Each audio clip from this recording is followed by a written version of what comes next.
just completed a weekly study of the word qualification of a disciple. And it's an amazing topic that I discovered in Prabhupada's books and publications and recordings. I mean, I was overwhelmed. I couldn't stop. I was spending 4 hours at a time. My eyes became hurting. I had to stop and rest my eyes because I was addicted to looking at all these quotations that Prabhupada gives on the qualifications of a disciple, what he expects of a disciple. Unbelievable, a treasure house of knowledge.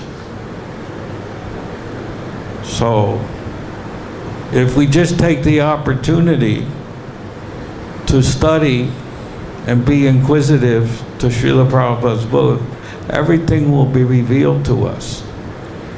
We just have to have the determination. And Vrindavan is the best place. Prabhupada said it's the place of the Goswamis, who that's what they did. They wrote books and they excavated through Lord Chaitanya the places where Krishna revealed his Leela. Actually, it was Lord Chaitanya who did the excavation through the 6 Goswamis. Prabhupada says that. I have a nice file called the 6 Goswamis. And there's a lot of quotes, unbelievable quotes about the 6 Goswamis, which we probably missed in our reading. So, the first thing I want to discuss, well actually there's 3. My Prabhu here said about the Commander-in-Chief, that Bhaktisiddhanta is the Commander-in-Chief, you said? Yeah, he's the Commander-in-Chief for Prabhupada. But for us, Prabhupada is the Commander-in-Chief. You have to bring in the disciplic succession. The Gaudiya Math, they always like to leave Prabhupada out of things, you see. But we don't accept that. And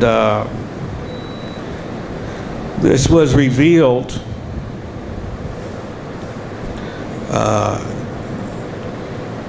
in a letter that Prabhupada wrote. Very strong letter.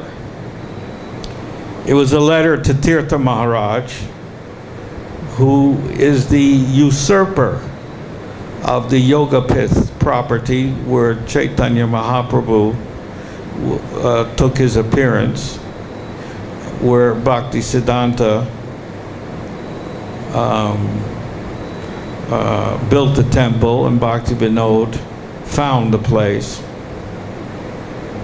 And Prabhupada wanted, when we finally got our land in Mayapur, there was no place for us to live. I mean, it was just farmland. There was no buildings. Even in the Mayapur village, there was no pucca buildings. They were all kacha buildings made of mud and thatched roofs. There was no cement. The people were so poor because there were mostly Muslim farmers there. When I got there, I think it was 72. So we lived with Prabhupada for a few days. We built a mud hut with a mud floor and a thatched hut. And that's how we lived, you know. And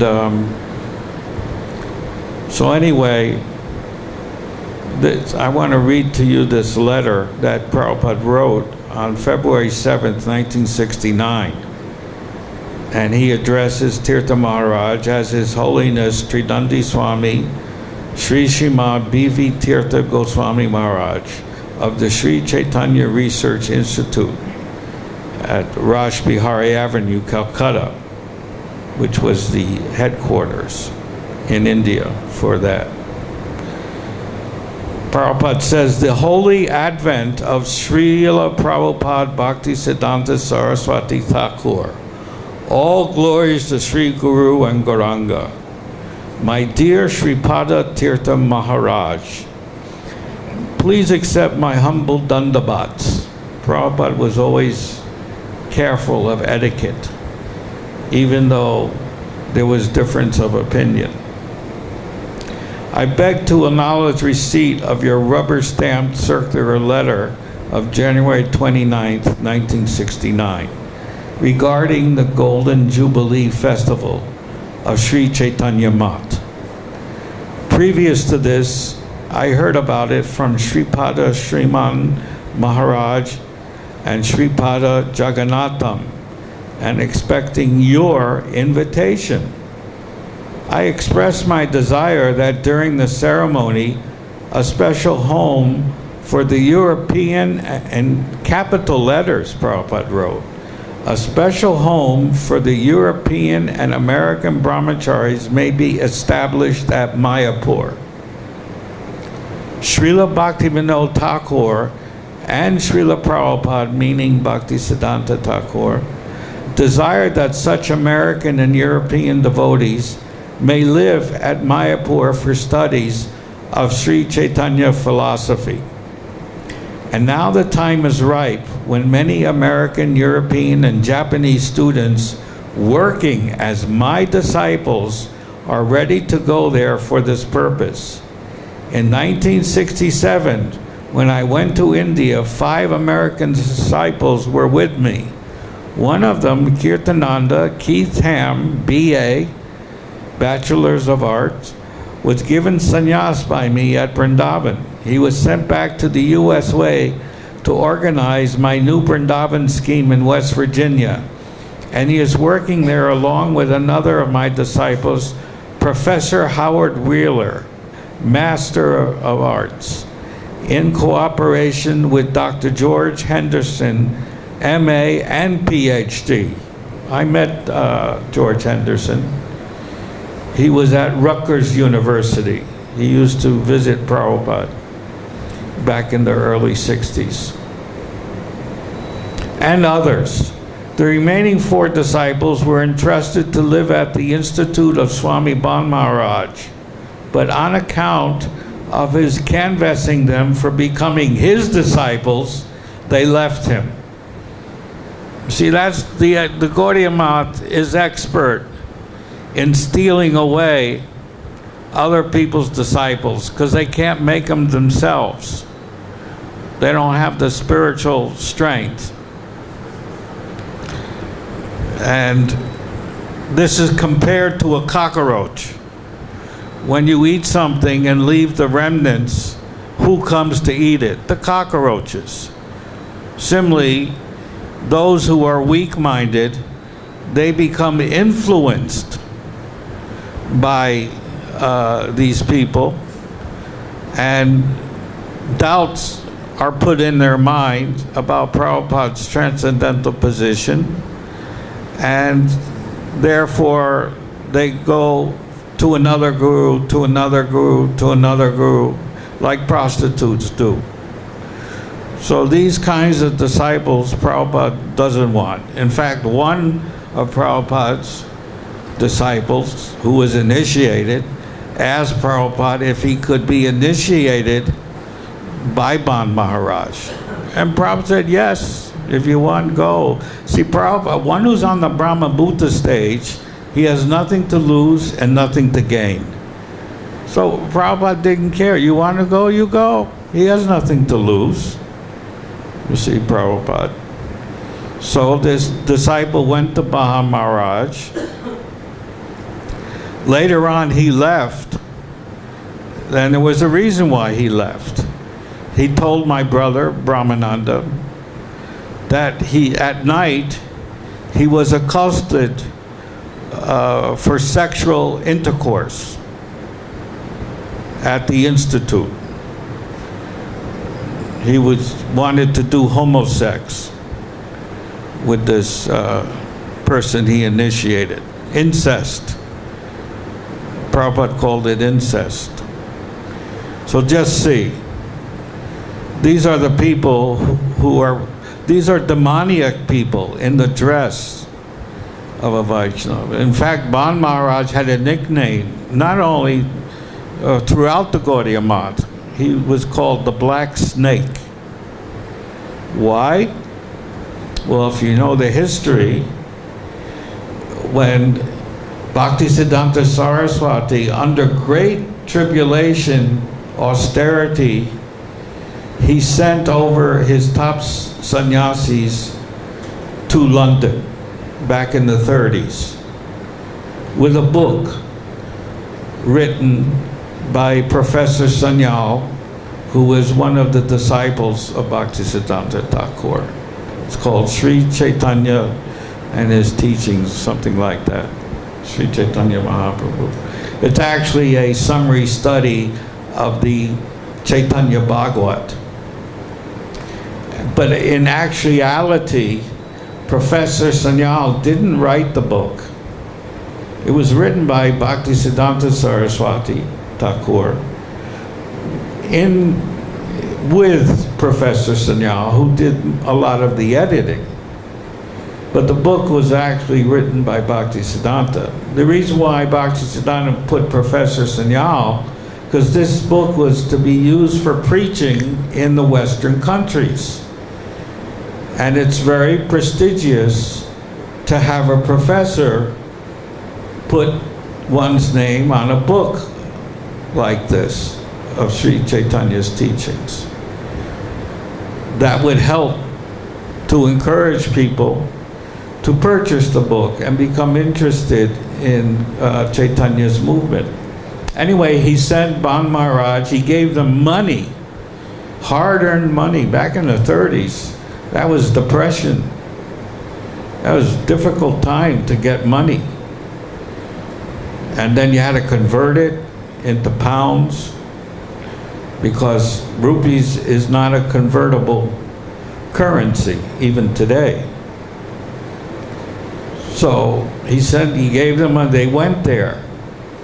And actually they really couldn't do anything. They made one old lady a devotee, Miss Botwell, who was useless. You know, she stayed in her house all day, feeble-minded, couldn't really do much preaching. And Ban Maharaj, he just left and took the money, the leftover money, with him, and didn't even tell Bhaktisiddhanta Saraswati Thakur. And he came here to Vrindavan and he started this Maya Institute called the Ban Maharaj Institute, which is, of course, been taken over by the government. And now it's just a material school, you see. And he used the money for his sense gratification. Bhaktisiddhanta's money he used. At the time when Bhaktisiddhanta was leaving his body, Ban Maharaj came to see Bhaktisiddhanta Saraswati, but the Thakur refused to see him because of his offense. So just see. That's why he earned the nickname Black Snake. You see. So anyway, to go on with this story, the remaining 4 disciples were entrusted to live at the Institute of Swami Ban, but on account of his canvassing them for becoming his disciples, they left him.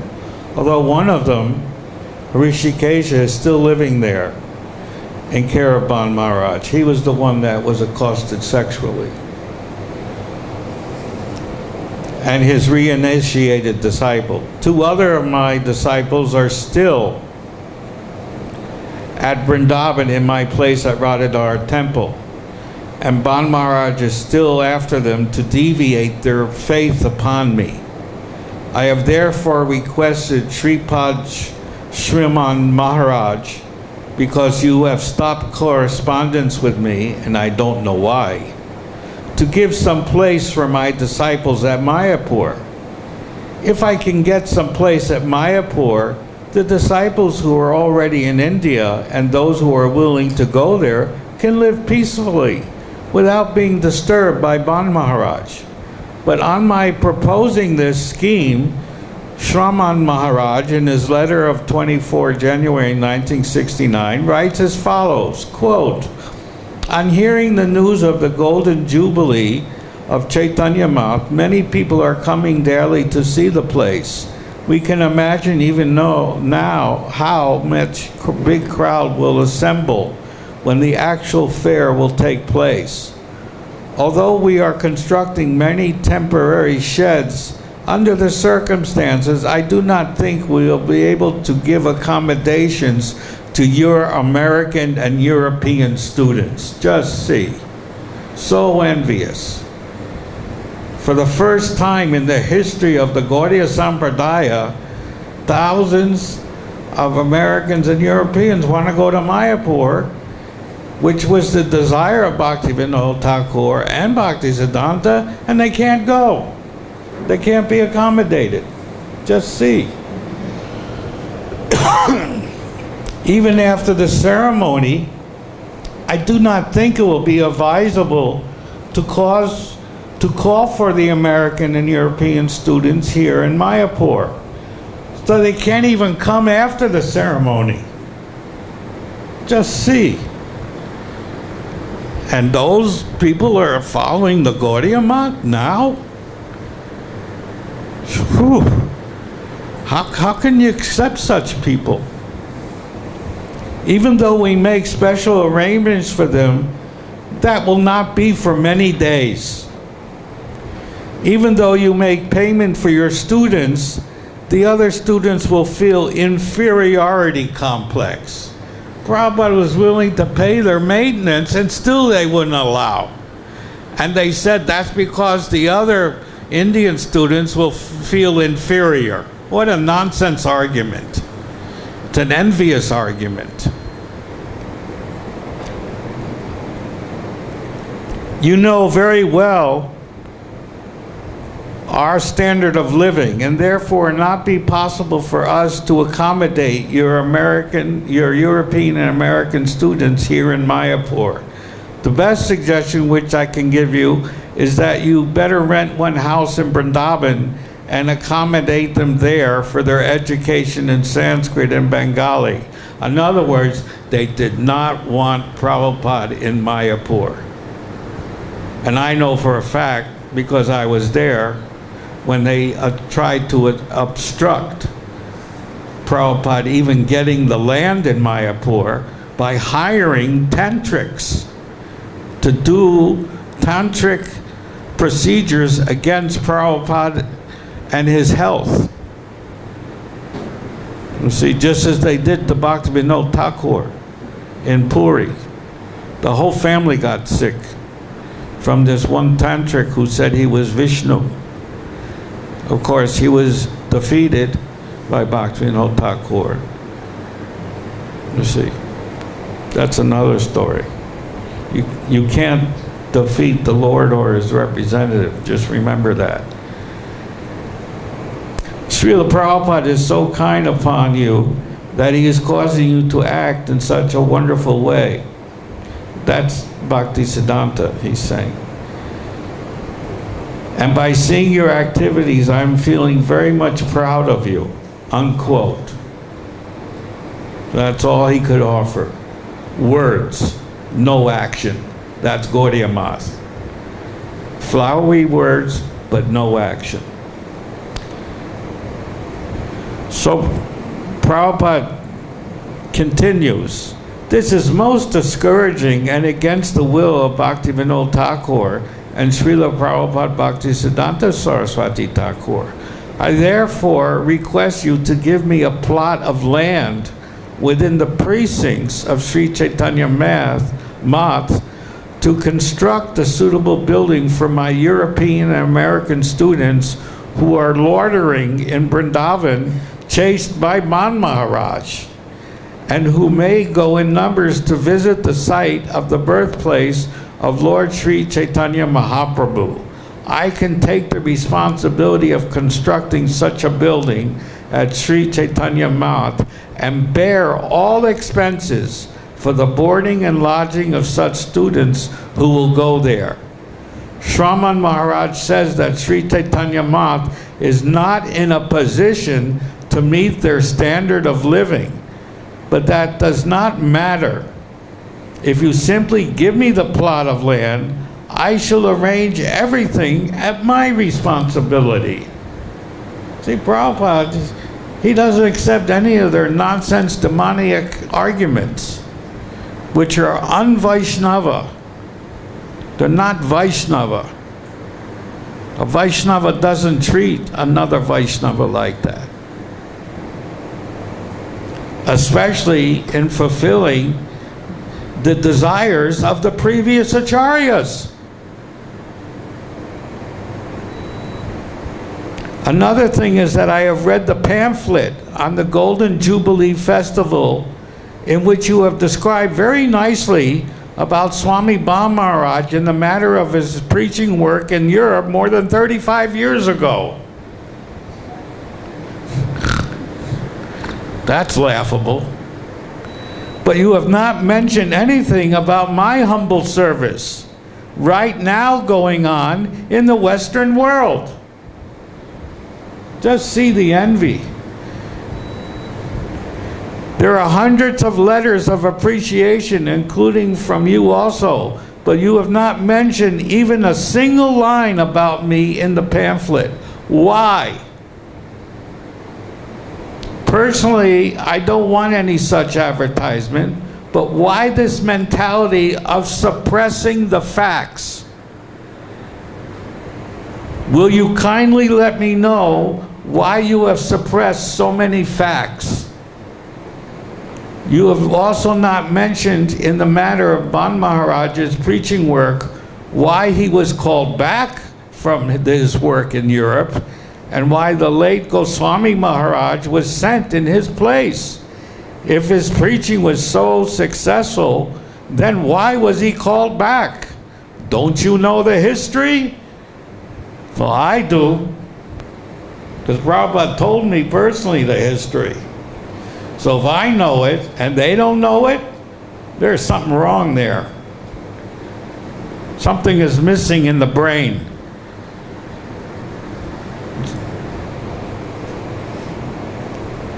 Anyway, if you have not mentioned anything about me for one of your proper knowledge about my preaching work in Europe and America, you may now kindly do it and place it before the patrons of the celebration.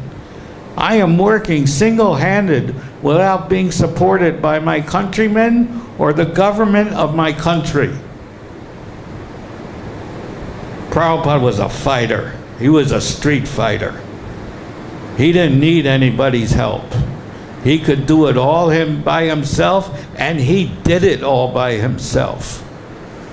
For 11 years, there was one remarkable statement by a Christian historian in London, where he remarked, what your Guru Maharaj accomplished in 11 years took Christ 300 years. It took 300 years to develop the Christian religion, and Prabhupada did it in 11 years. The new religion for this yuga in the Western world. Just see how powerful. Prabhupada is more powerful than Jesus Christ. And his disciples were more sincere than Jesus Christ, because when Jesus was captured by the Romans, they all disowned him. They say, I don't know. And one of them got paid off with gold coins to show the Romans where he was living, Jesus. Just see the quality of the disciples during that era of Jesus. So low class. They gave up their own master. You see? And that's how Christianity formed. That's how Jesus was crucified. He was crucified by his own men, not by the Romans. They gave him up to the Romans. Just see. You see? So we have to learn from these things. So we don't because history repeats itself. We have to learn from these things. So I'll go on with the letter. You know very well that Sri Padmapat Singhania was ready to spend any amount for constructing a Radha Krishna temple in New York, and you promised to get it sanctioned by the government through Dr. Radhakrishnan, who was at that time president, but you could not do anything. The same Dr. Radhakrishnan is now patron in this celebration. Sri Vishwanath Das knows me very well. Sri Hanuman Prasad Podar of the Gita Press, that's one of the largest religious presses in India. Everybody knows that press. You see their trucks on the parikrama selling books from Gita Press. He knows me very well about my preaching work in this part of the world. Will you induce them to cooperate in my humble attempt? There are many friends in India who prepared to construct each a temple here if the government sanctions the exchange. But I don't think the government will sanction changing its policy, even though the retired presidents or governors might request this. If it is possible, though, please try to do it now, and you will see that we will have a center in each and every town and village of the world, as it was predicted by Lord Chaitanya. See, Prabhupada was fulfilling the desire of Lord Chaitanya, not any of his god brothers. They were content in living in their properties, eating and sleeping. Very comfortable life, no stress, living off the assets of the guru, as Prabhupada called it. Living off the assets of the guru. That's a great offense. Without increasing the assets of the guru. That's what we should be thinking and doing. Increasing the assets of the acharyas by preaching all over the world. You may please bring the following facts to the notice of the patrons of the celebration when the session begins. I have already established the following centers, and Prabhupada lists them with the addresses. This is 1969, and look how many. By 1969, he lists, look at that, 13, 14, 15. 15 centers in 3 years on a brand new religion in the Western countries. Prabhupada was so energetic and so powerful.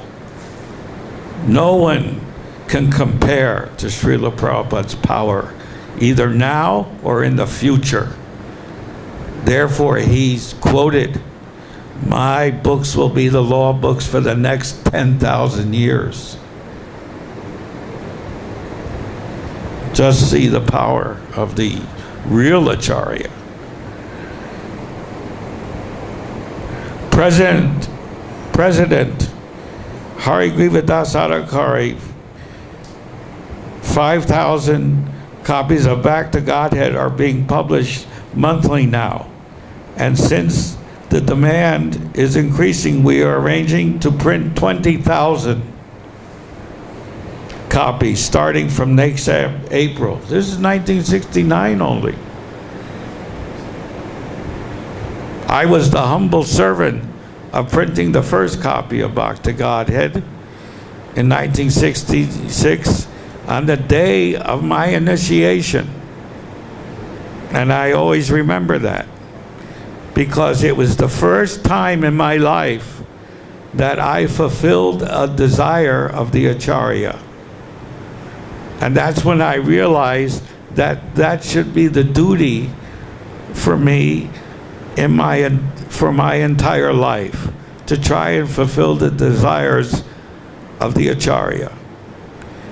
And by so doing that, you get the blessings not only of the Prabhupada, but of Krishna.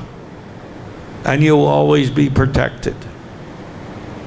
So we take knowledge from that. Prabhupada says, you are regularly receiving these copies, both in Calcutta and Madras. And I've also instructed to send copies to Sri Chaitanya Math for Shraman Maharaj. My books are being published by Macmillan Company, and the first publication is Bhagavad Gita as it is. I am sending a copy of this book for your personal reading by separate mail. Please let me know of your opinion. Dr. Haridas Chaudhary, the president of the Asiatic Society Studies Institute in San Francisco, has opinion as follows, quote, the book is without doubt the best presentation so far to the Western public of the teachings of Lord Krishna from the standpoint of the Vaishnava tradition in India, the standpoint of devotional Hindu mysticism. Just see, in 1969, the best, how many translations were there in 1969 of Bhagavad Gita? Who knows? Huh? No. Oh, now you're guessing. 700, Prabhupada says it in his introduction. You may not have known it because probably they edited it out. Actually, I have a recorded copy where Prabhupada recorded the introduction himself on his tape recorder. It's 3.5 hours long. And that same introduction was used in the Macmillan book. So one day last year, I wanted to show some of the excerpts of that, which was done 6 months before the creation of ISKCON. In February '66, there was no ISKCON. Prabhupada was living in an office building. In an office building. What a place to live, in an office building. There's no shower. There is a bathroom, but no shower. No place to cook. Prabhupada was living there, and that's where he recorded the introduction to the Gita Upanishad. And that was used in the Macmillan publication. So I wanted to show it on the screen because I made a video of it. Yeah, I made a video with pictures of Prabhupada, and it's subtitled, and you can watch it. And so I told Parvati, get the new Gita and see if you can follow it in the new Gita with the introduction. And it wasn't, it was totally different. She couldn't follow it. So they edited it. They took the greatest words of the greatest Acharya in the history of all sampradayas and changed it. What an offense. What an ego that person had, thinking he can do better than Prabhupada. To me, that's the highest form of illusion and Maya, is to think that you're better or you can surpass this Acharya. That's the highest Maya. But it's going on. What can we do? What can we do? We can do what I do, is constantly glorify the real Acharya and his real activities, constantly, 24 hours a day, and know that Srila Prabhupada is still the Acharya, will always be the Acharya. And rest assured, I can tell you, in fact, that his movement of ISKCON, because he's non-different from ISKCON, will always be protected by Prabhupada. He will never allow factionalism. He will never allow Maya to enter, because he has the supreme strength, the supreme opulences of Krishna to stop all that. And he has on many occasions. Still, after 52 years, the movement is going on, whereas other movements have fallen away. You see. Prabhupada continues, besides the above book, my following books are also selling over America and Europe. Srimad Bhagavatam, Teachings of Lord Chaitanya, Transcendental Meditation, Easy Journey to Other Planets, Ishopanishad, Brahma Samhita, Nectar of Devotion. These were all printed by ISKCON Press, by the way, by Brahmananda. He was in charge of ISKCON Press. And that was located in Boston. And he used to go back and forth because he was the president in New York at the same time. Just see the energy that Brahmananda had, because he got that energy from Prabhupada, who transferred that energy and empowered his sincere disciples to do what Prabhupada was doing. To be Krishna conscious 24 hours a day. That's the ultimate end of Krishna consciousness. You see. I shall send you a copy of Teachings of Lord Chaitanya as soon as I get copies from Japan in March 1969. Also, Sripada Sadananda Swami, he was the first German to join Bhaktisiddhanta. There's a whole history about him. I think he had to live in a concentration camp in India because he was German and the British were fighting against the Germans in World War II. Has sent his congratulations to me through one of his disciples, thinking of my successful preaching in America and Canada and Europe. Please therefore encourage me by your cooperation. That's all Prabhupada's asking. He's not asking for money. Just encourage him for all the work he's done to fulfill the prophecies and desires of the previous acharyas, which they should be interested in, but are not, and never will be, because they're contaminated.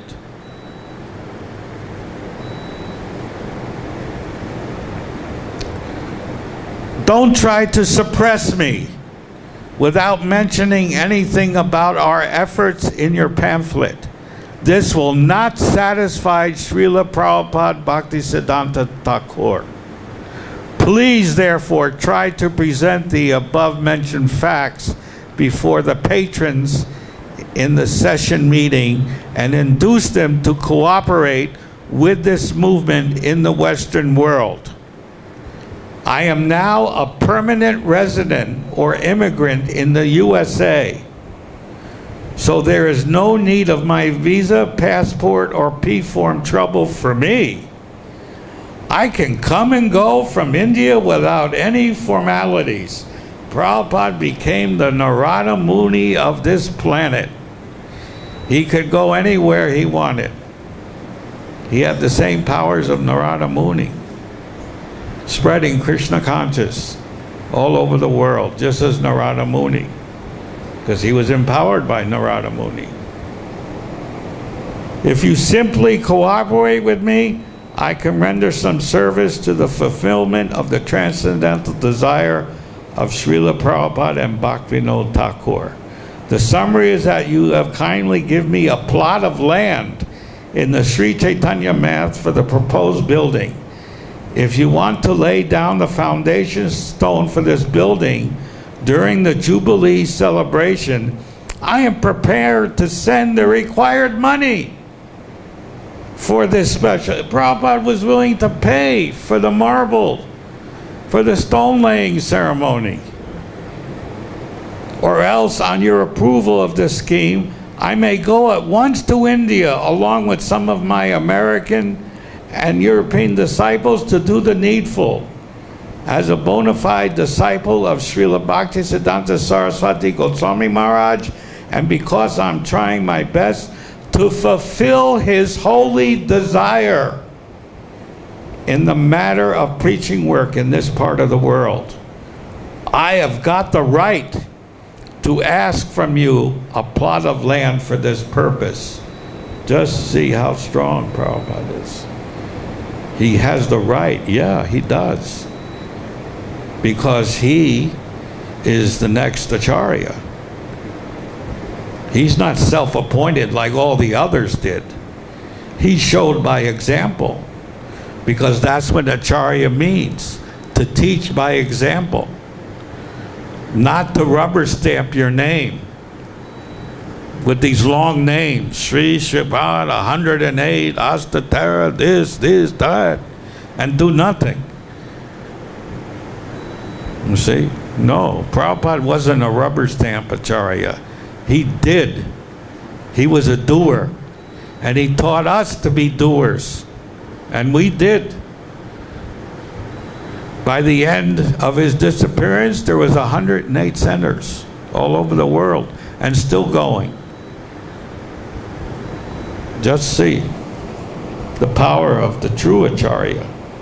Now, just like Krishna says to Arjuna, now it is up to you to cooperate with me. Just see. Prabhupada is acting like Krishna. Because that's what Krishna said to Arjuna. Now it is up to you to do your duty and cooperate with me. Prabhupada's revealing again his true identity of being the real representative of Krishna. He's quoting from Bhagavad Gita indirectly. Now it is up to you to cooperate with me. I shall be very glad to receive your reply to this letter. On receipt of your favorable reply, I may start immediately for India to take part in the matter of the foundation stone of the building during the Jubilee celebration. Thank you in anticipation. Affectionately yours, A.C. Bhaktivedanta Swami. What a letter. That letter reveals so much about Prabhupada the person. I mean, this explains everything about who Prabhupada's real identity is just from the letter. What to speak of his books and writings and his recordings. It's a treasure house. But we don't read. We don't study. You see? Instead, we have doubts. We go to this one and that one and this one and who and this and that. And then we get all confused. And then we fall down back into Maya. That's the result.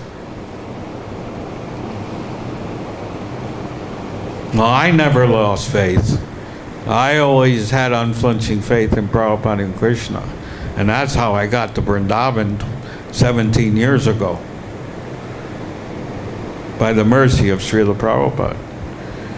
I actually prayed after his departure, please arrange it so that I could come here to really study all of your books and recordings, because I never got the chance while I was with Prabhupada. I was doing so many activities for Prabhupada. He gave me so many assignments. Some assignments I didn't fulfill. And to tell you frankly, when Prabhupada left the planet, I was sad, but I was angry at the same time. I was sad that he left because he used to give me so many assignments. Now, who will do that now? He's not here. But I was angry. I said, why didn't you take me with you so I can continue fulfilling your desires in some other planetary system? Why did you leave me here? That's not fair. Of course, I was a neophyte, still am a neophyte, but I think I was less than a neophyte. I don't know if there's a a person who's less than a neophyte, but I was less than a neophyte at that time. So, but gradually I grew out of that, and for the next 15, 20 years, I worked very hard saving so that I could come here just to study Prabhupada's books, his words and everything, until I die. And then whatever I've studied, try them to repeat them to other devotees who either met physically or did not meet physically Srila Prabhupada, just to give them encouragement about the power of Srila Prabhupada and this movement, that anyone who assists Prabhupada, even now, in spreading this movement, will go back to Godhead in this life. That's a fact. So that's my first topic of discussions. My next topic, I was reminded by my dear God sister Mahadevi that today is Mother's Day. So she wanted me to announce all over, because this is going all over the world, Happy Mother's Day to all the devotee mothers of the world. Continue your service to Srila Prabhupada and your duties as a Vaishnava mother. Thank you very much for your service to Srila Prabhupada. So the next thing is, I want to clarify 2 points that were made last week or some weeks before. The first one was done by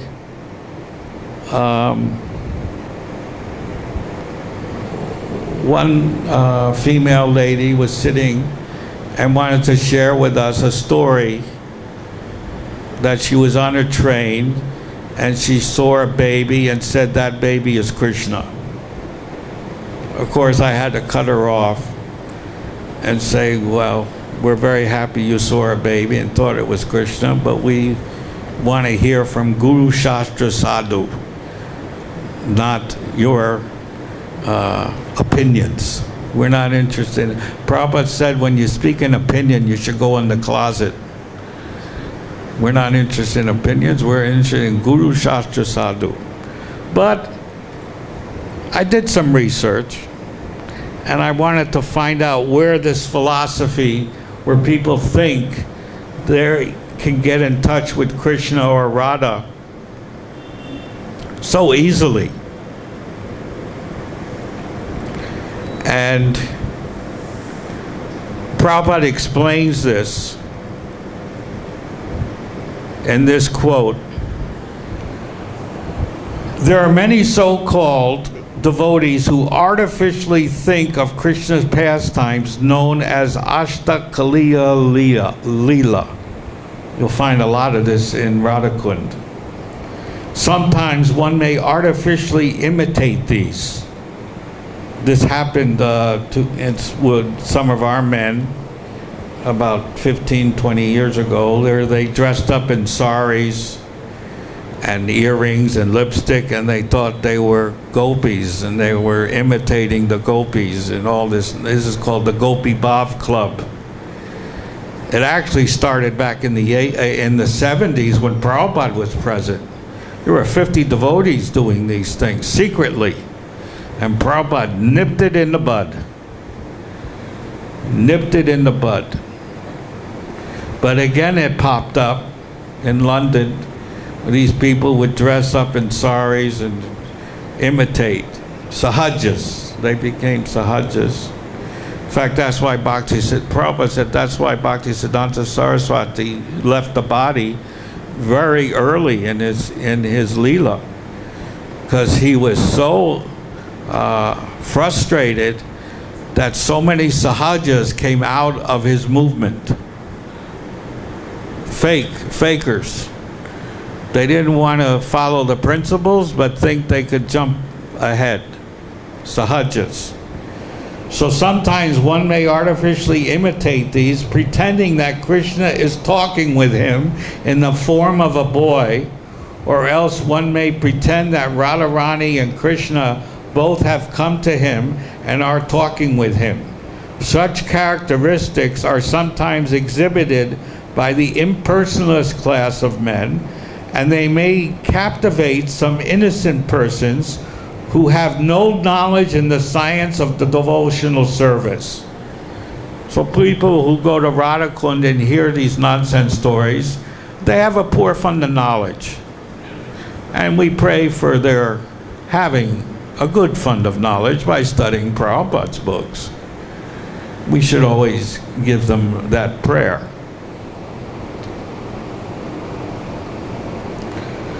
So, however, as soon as an experienced devotee sees all these caricatures, he can immediately evaluate such rascaldom. Prabhupada used that word 4,500 times in his books. So it's an important word in his vocabulary. There's other words which I'm sorry I cannot repeat, which are more descriptive, but it would embarrass me and some of our ladies here, so I won't use that term, but Prabhupada did use it. Anyway, if such a pretender is sometimes seen possessing imitative attachment to Krishna, that will not be accepted as real attachment. It may be said, however, that such attachment gives the pretender hope that he may eventually rise onto the actual platform of pure devotional service. This is in the Nectar of Devotion, page 118, I found it. So that's in answer to this young lady who spoke last week. Another aspect that brought out my intuitive and research in Prabhupada's philosophy is that there's a class of people in our society who think we cannot use machines or material things made in the material world in the service of Krishna, because they're products of materialism. So we have to reject them. This came out also some years ago regarding a guru who made a statement, not thinking properly, that Prabhupada's recordings were not Sabda Brahma because they came from a machine, you see. So I found the quote by Rupa Goswami, in fact.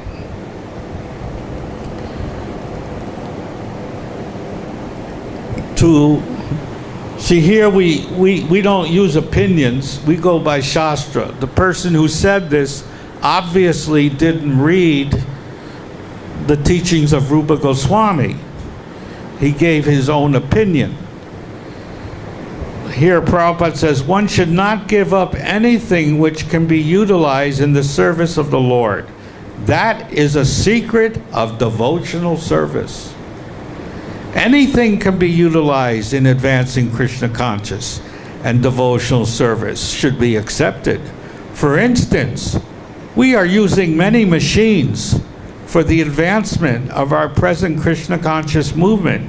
Machines like typewriters, dictating machines, tape recorders, microphones, airplanes. Sometimes people ask us, why are you utilizing material products if you condemn the advancement of material civilization? That's a good question. Now, how would you answer that?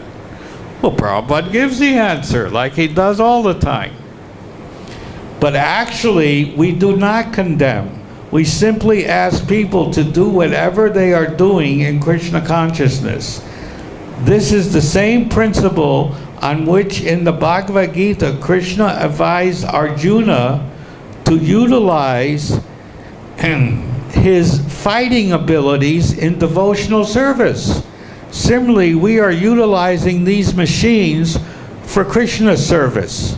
With such sentiment for Krishna or Krishna consciousness, we can accept everything. If the typewriter can be utilized for advancing our Krishna consciousness movement, we must accept it.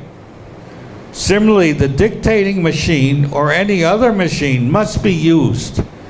Our vision is that Krishna is everything.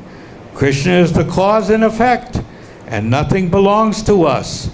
Krishna's things must be used in the service of Krishna. That is our vision. See, our vision is different from anybody else's, that's for sure.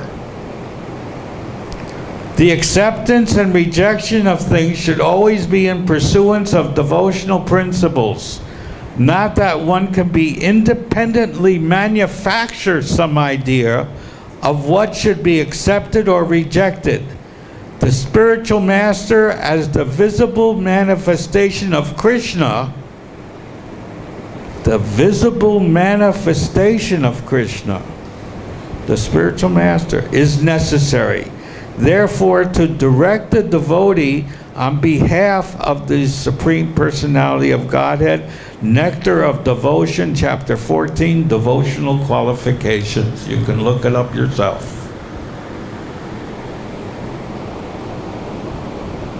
So, those are the two things I really wanted to discuss. The next thing is I have a question for you, which is a very important question because it reveals, again, Prabhupada's true identity, which sometimes we have a tendency to minimize. For instance, when did Srila Prabhupada accept the title Srila Prabhupada? In what year, why, and when, and the reason he accepted it? Who knows? Yes. Here, take the mic, because then I get phone calls from people. Take this one.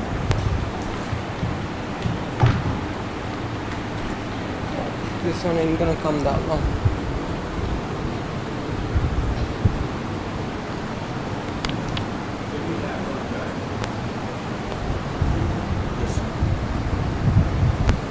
No, it's not gonna. You put it on the wrong one.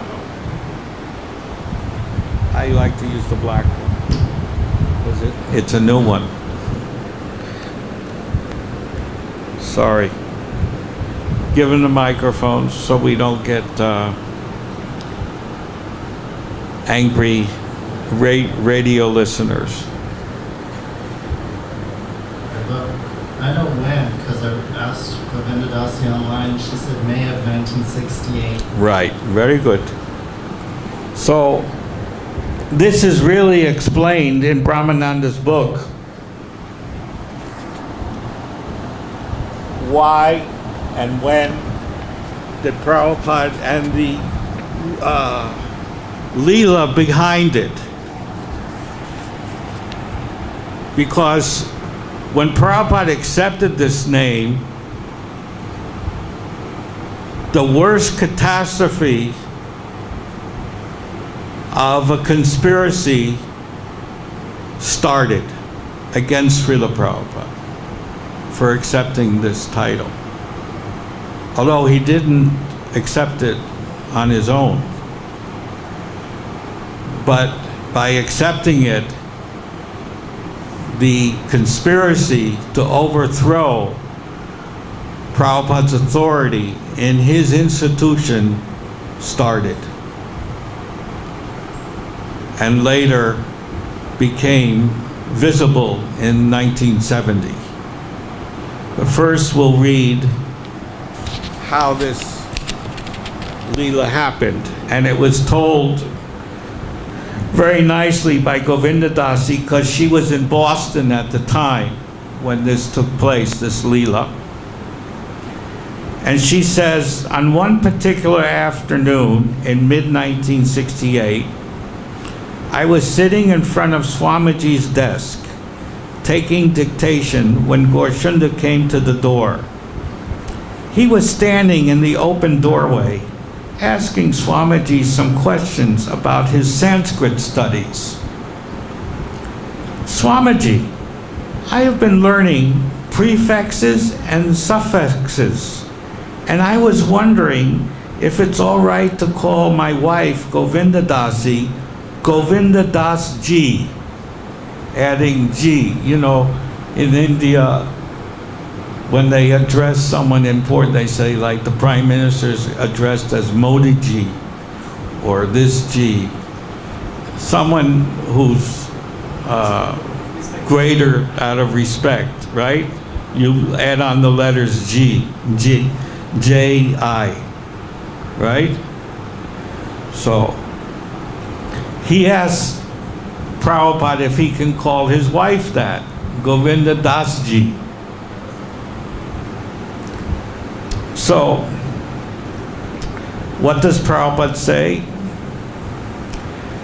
He says, is that okay? Goshinda says, and then Swamiji surprised me with his response. He said, no G. He says, G is a very third-class form of address. See, Prabhupada's vision is totally different. That's why I always said Prabhupada's not Indian. He's a transcendental personality. I thought he was Indian, so did everybody else. When I came to India, I realized that Prabhupada wasn't Indian because not one Indian acted like Srila Prabhupada. That's how I found out that Prabhupada is really a transcendental personality, not from this world. I always looked at him as a visitor, not part of this place. You should not call her Govinda Dasji. It is not very good. Not a very first-class form of address.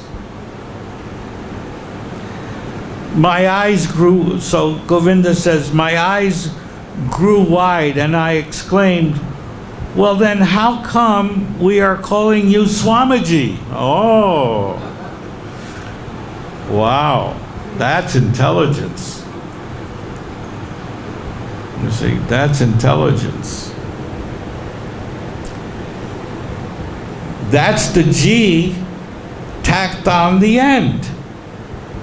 What is a better way to address you? So Swamiji very humbly said, oh, it is not very important.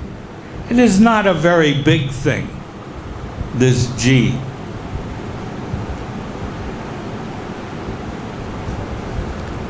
So I protested. Oh yes, it is a very big thing. To us it is very important. We want to address you in the most respectful and first-class manner. Again, Swamiji quietly and humbly said, that's okay.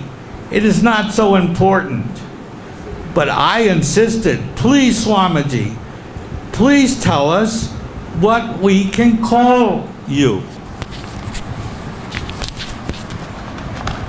She persisted.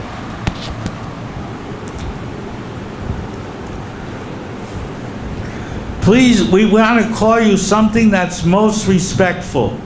We want to honor you in the best possible way.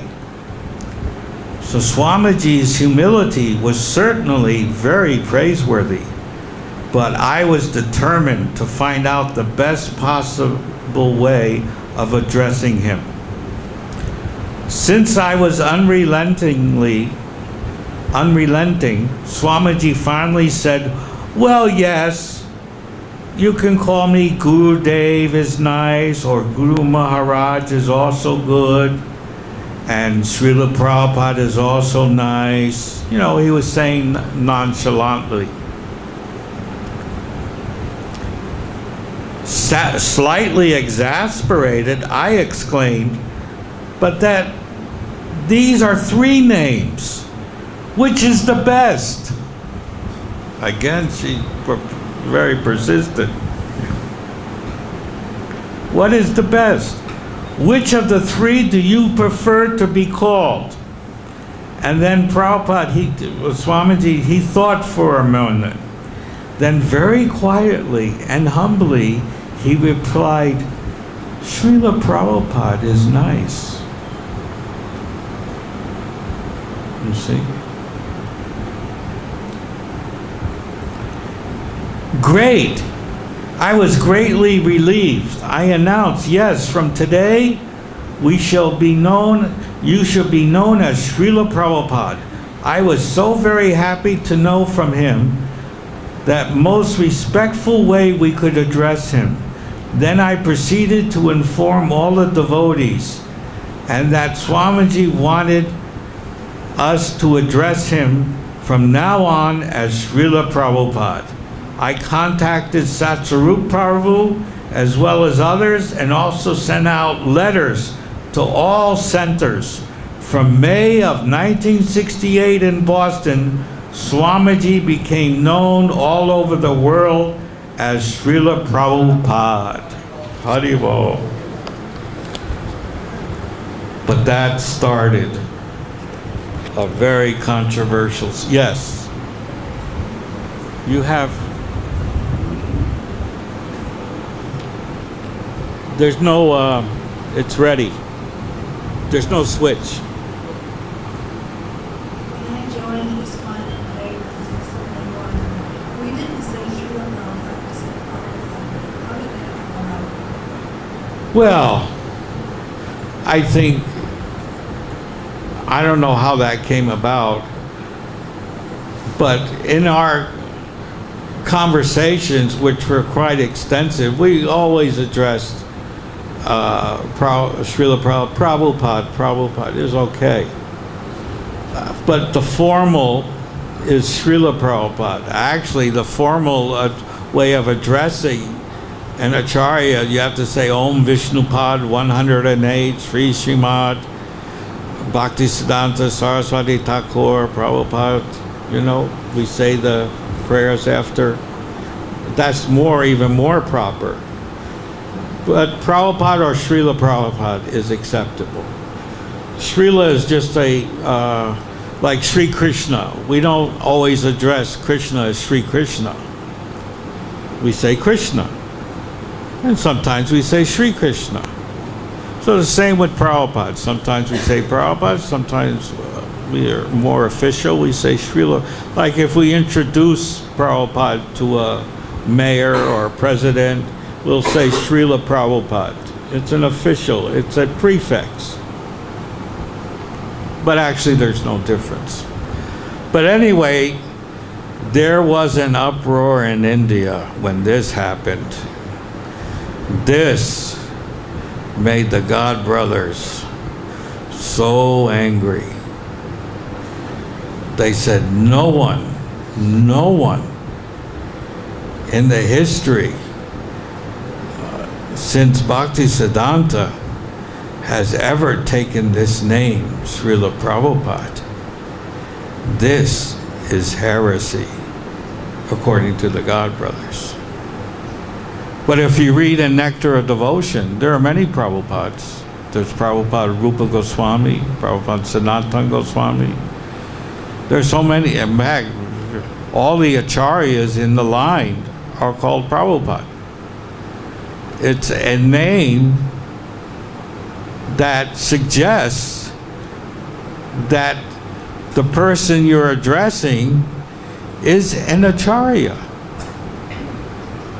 And Prabhupada is revealing his true identity. But he did it very humble. He didn't ask. We asked him. So I remember I was in the hut with Prabhupada along with Brahmananda. I think Jayapataka was there too, and Bhavananda. A delegate, this was later on in 1972 when we finally got the land at Mayapur. The stone laying ceremony was in 73. But then, you know, we had to get the permission to build. Anyway, a delegation of about 6 or 7 sannyasis with their dandas came to the hut. Madhav Maharaj, this Maharaj, and that Maharaj from Gaudiya Math came. And they came for a fight that Prabhupada has adopted the name of Srila Prabhupada. This was the end of ends. They couldn't take it. That this person who was nothing but a grihasta, embarrassed with children and wife, and he takes the name of Prabhupada while they're big sannyasis. In fact, when Prabhupada used to meet with Bhaktisiddhanta in person, Bhaktisiddhanta would close the door of his room and nobody can enter. They had intimate meetings, Prabhupada and Bhaktisiddhanta Saraswati. And even years later, maybe 7 years later, there's a story when Prabhupada came to see Bhaktisiddhanta Saraswati, there was a couch meant for Bhaktisiddhanta where he would greet people, and he would sit on the couch and people would come for darshan. And Prabhupada sat on the couch, not knowing, or maybe he did know, I don't know. I can't speculate. But he sat on the couch of Bhaktisiddhanta, where everybody was sitting on the floor.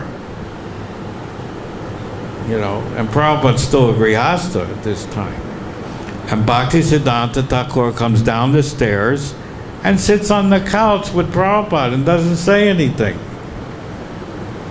I mean, that right there shows you, that's an indication of Prabhupada's real position and his closeness to Bhaktisiddhanta. It reminds me of a picture taken in Golden Gate Park in 1967 when Shamshunda carved the first Jagannath. And we brought that Jagannath deity to Golden Gate Park for kirtan. At that time, there was no dresses. It was just painted like you see in the market. And we put that Jagannath, which was, you know, a couple of feet, 4 feet high or something. They set it next to Prabhupada on equal level. I mean, that picture shows you a lot about Prabhupada's position, that he's the closest associate and representative of Lord Jagannath. Otherwise, why would he allow such a thing?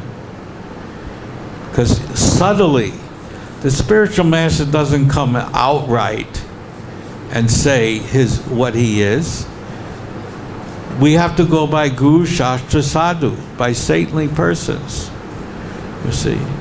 So by Prabhupada sitting next to Bhaktisiddhanta reveals a lot about who's the next Acharya, who's going to fulfill the desires of not only Bhaktisiddhanta, but all the previous Acharyas up to Chaitanya Mahaprabhu, you see, who also predicted about Prabhupada in this morning walk.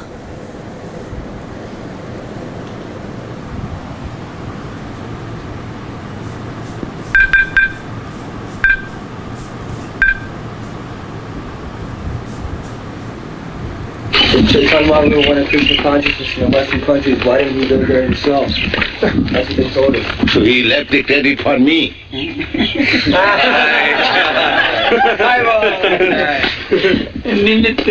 He loves his devotee more than himself. What more proof do you need? There it is. Lord Chaitanya knew about Prabhupada 525 years ago because he left the preaching in the West for Prabhupada because he loves his devotee more than himself. There you go. Prabhupada's out showing us his identity as being the representative of Lord Chaitanya. Direct representative. What more do we need? It's all there. He's even predicted by Krishna in the Bhagavad Gita, his appearance. I've shown you that several times. It's in a verse in Bhagavad Gita.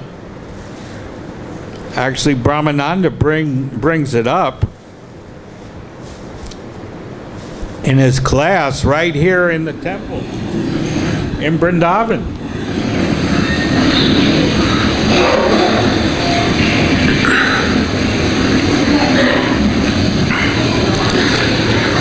So the verse here.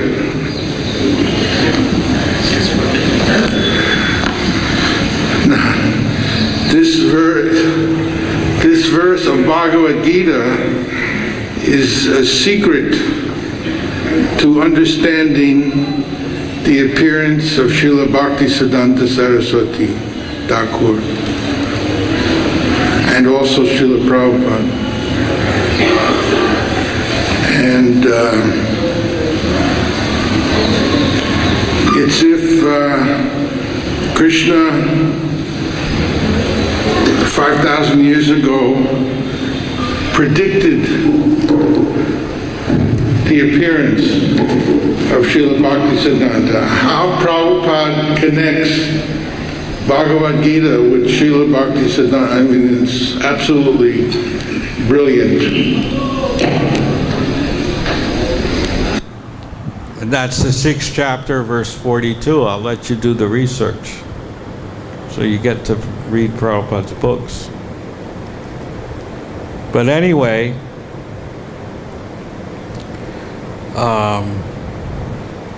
what's this?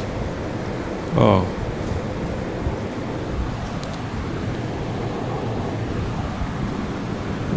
So, very subtly, unless you're a devotee, you won't catch that.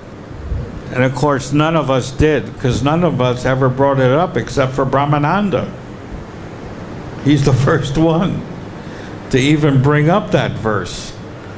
And if you read it carefully, the verse and the purport, which is the same as the verse, because whatever a pure devotee speaks, it's not him speaking, it's Krishna speaking through the pure devotee.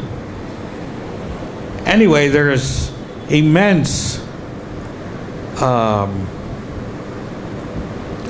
meanings of Prabhupada being revealing his true identity. I found 3 quotes in Prabhupada's books, the meaning of Prabhupada,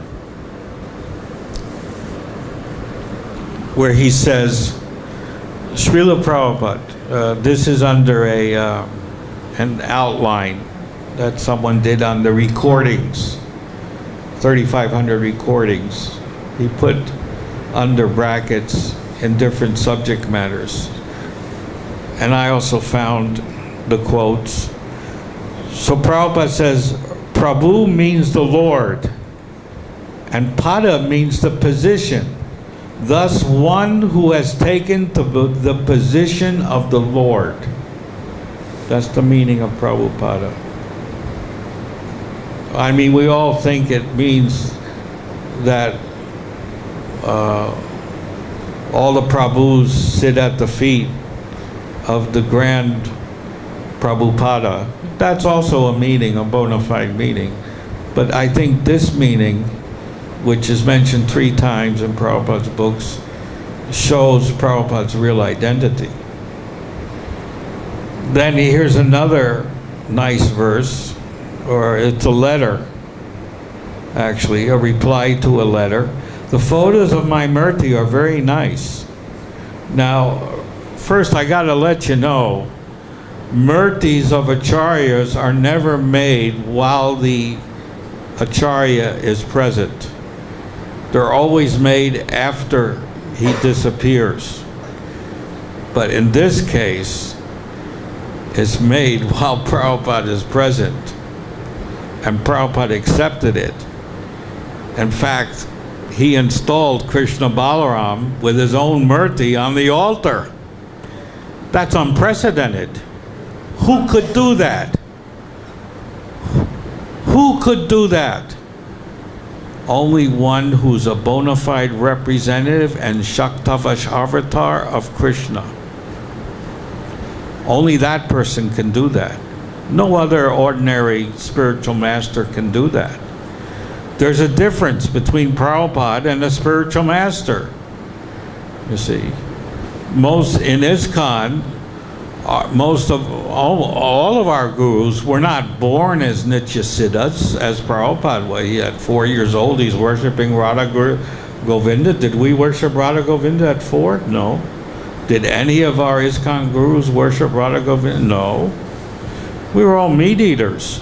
But through sadhana siddhi, through practicing the regulative principles and following Prabhupada's teachings, one can become guru. In fact, in Chaitanya Chaitamrita it says everyone should become a guru by following the principles and knowing the science of Krishna consciousness. So to become a guru is not an elite group. We shouldn't make it a factional movement. That's why Prabhupada ordered all sannyasis to live in the temple. But they don't. They have their palaces outside the temple. That's factionalism. That's elitism.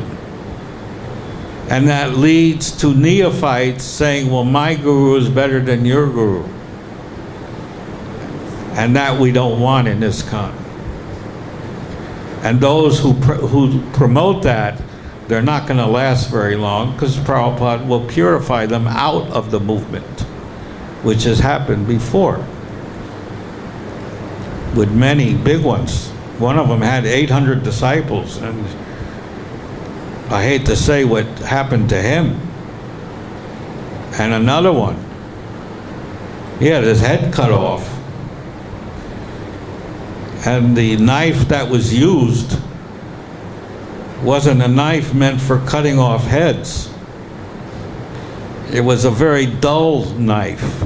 So it took the guy a half hour to cut the head off while the person's alive.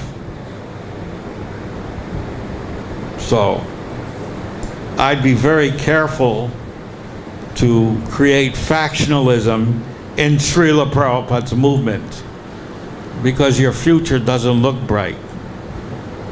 You see. Actually, the only sannyasi guru that I know, there might be others, but I've seen, is Gopal Krishna. He always stays here.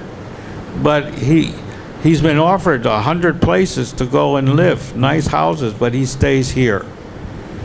So he's following that order. There's a story too with Tamal Krishna. He went outside the compound to chant his rounds. And Prabhupada said, where is Tamal Krishna?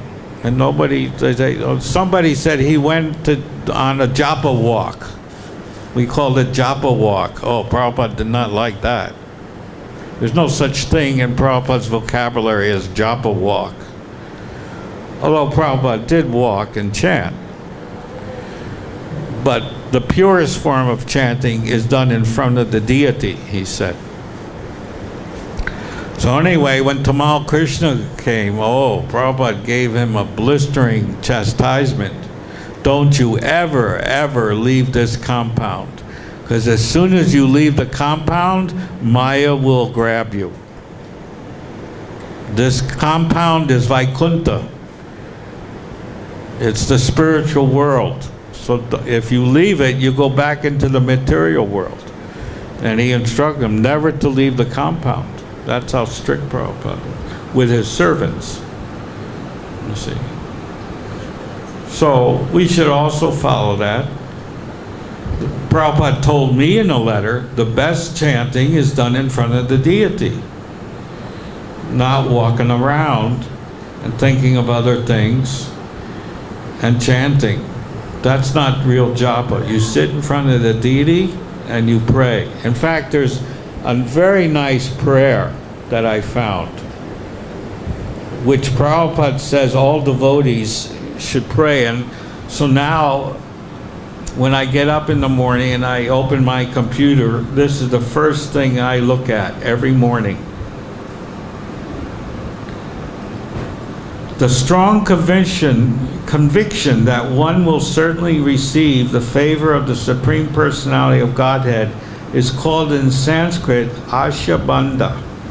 Ashabandha means to continue to think, quote, because I'm trying my best to follow the routine principles of devotional service, I am sure that I will go back to Godhead, back to home. Nectar of Devotion, pages 116 and 17. In this connection, one prayer by Rupa Goswami is sufficient to exemplify this hopefulness. We all have hope that we'll be successful in Krishna conscious. Everybody, that's why we're here. We have hope. And Rupa Goswami says, quote, I have no love for Krishna, nor for the causes of developing love of Krishna, namely hearing and chanting. And the process of bhakti yoga, by which one is always thinking of Krishna and fixing his lotus feet in the heart, is also lacking in me. As far as philosophical knowledge or pious works are concerned, I don't see any opportunity for me to execute such activities. But above all, I'm not even born of a nice family. Therefore, I must simply pray to you, Gopi Jana Ballabha, Krishna, maintainer and beloved of the gopis. I simply wish and hope that some way or other I may be able to approach your lotus feet. And this hope is giving me pain because I think myself quite incompetent to approach that transcendental goal of life, unquote. The purport is that under this heading of Ashabandha, one should continue to hope against hope that some way or other he will be able to approach the lotus feet of the Supreme Lord. Now, isn't that a nice prayer to read every morning? I do it now since I found it, because actually we, in relationship to our position in the material world, we don't have any love for Krishna. We have love of ourselves and satisfy our senses. And this is Rupa Goswami saying this prayer, who's the most, he's an eternal associate, and he's feeling this. This is not artificial. This is a Vaishnava feeling. A Vaishnava never feels qualified. Even in the very first film made of Prabhupada in 1966, he tells the filmmaker right in front of him, he said, actually, I was walking in the street and these boys picked me up and they are doing everything. We, LSD, sex mongers, perverts, we're doing everything? But this is what Prabhupada said. He's loitering in the streets. We were loitering in the streets. We didn't pick him up. He picked us up. He delivered us. But this is the feeling of a genuine Vaishnava, you see. This is how a Vaishnava feels.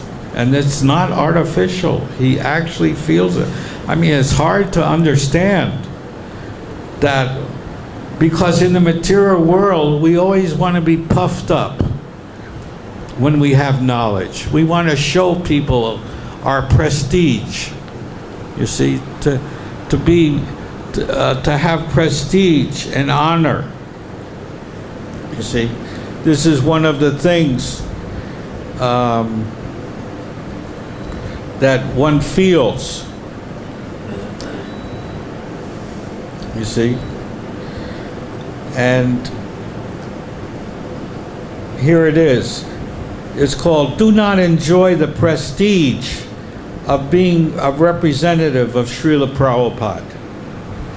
See? We all have that tendency, because our tendency is to lord it over and become better than anybody else. I do service better than you, Prabhu. You know, I'm better off than you. I can go into Prabhupada's room and you can't. You see? This is all egotism. This is neophytism, to think that way. You see? But that's the general thinking, because we want to lord it over. But here Prabhupada says, this is from Bhagavatam, 7th canto, although a Brahmana or Vaishnava is worshipped as being as good as the Supreme Personality of Godhead, such a devotee always remains a faithful servant of the Lord and never tries to enjoy the prestige that might accrue to him from being the Supreme Lord's representative. You see, that's why I gave up sannyas. I couldn't take it, because I can't accept service from others. It's against my nature. And when you're a sannyasi, everybody wants to offer you service. And I can't do it. I'm sorry. I want to give service to others. I can't receive it. Because my training was to give non-stop service to Srila Prabhupada, and I never accepted that he would give service to me. That was my brainwashing, to give service, not to accept service. And so I took sannyas during Prabhupada's time because it was an adventure. He gave me the most difficult tasks, and I fulfilled them.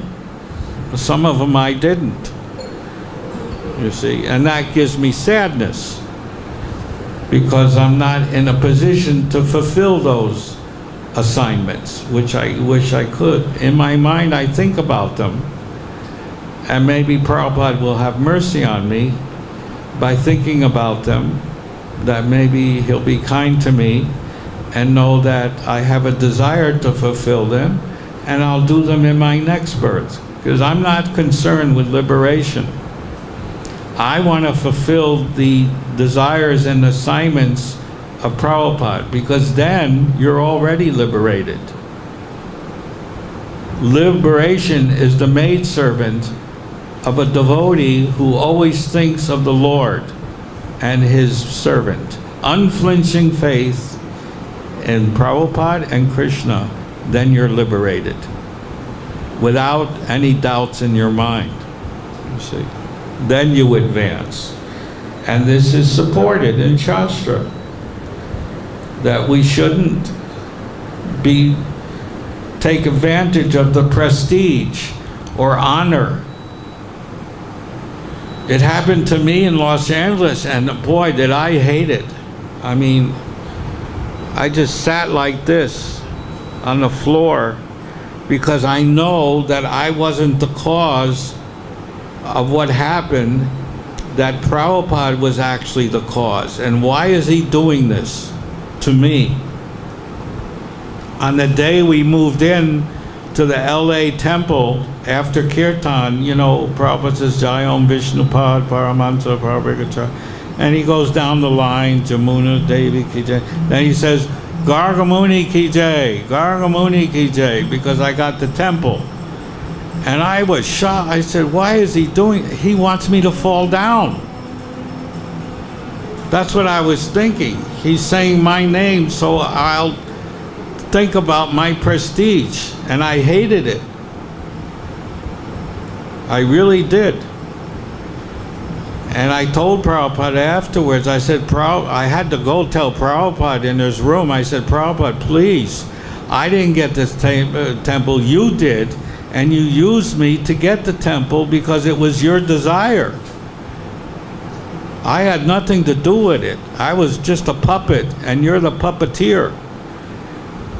And I agreed to be your puppet. And I told him because I really felt bad that publicly he should do that. Because then I'll be thinking, oh, I'm the Lord of all this temple. I mean, I was thinking that way. And Prabhupada, he liked my realization. He said, yes, that is a Vaishnava. So I felt relieved. And I prayed that he would never do that again. Because a real Vaishnava just wants to serve the Lord and his devotee. He doesn't want any recognition. And that's why I actually gave up sannyas, because then you get recognition. And I hated it. I just wanted to be a common man. I didn't want any recognition. And even with my brother, he never wanted a samadhi. That was not him, you know. And the idea, after he disappeared, the temple authorities and some other devotees approached me, and they wanted to make a samadhi. And I said, well, that was not Brahmananda's thinking. He never thought like, he never wanted to be recognized. That was both of our feelings. But I said, if the temple wants to, and other devotees want to, then they should do. But I can't give you permission, because that was not Brahmananda's mood of devotion to Srila Prabhupada, to be recognized for the service that he did. He never expected any recognition, you see. That's why he did the worst services that nobody else would do, which was, the worst one was to go to Africa.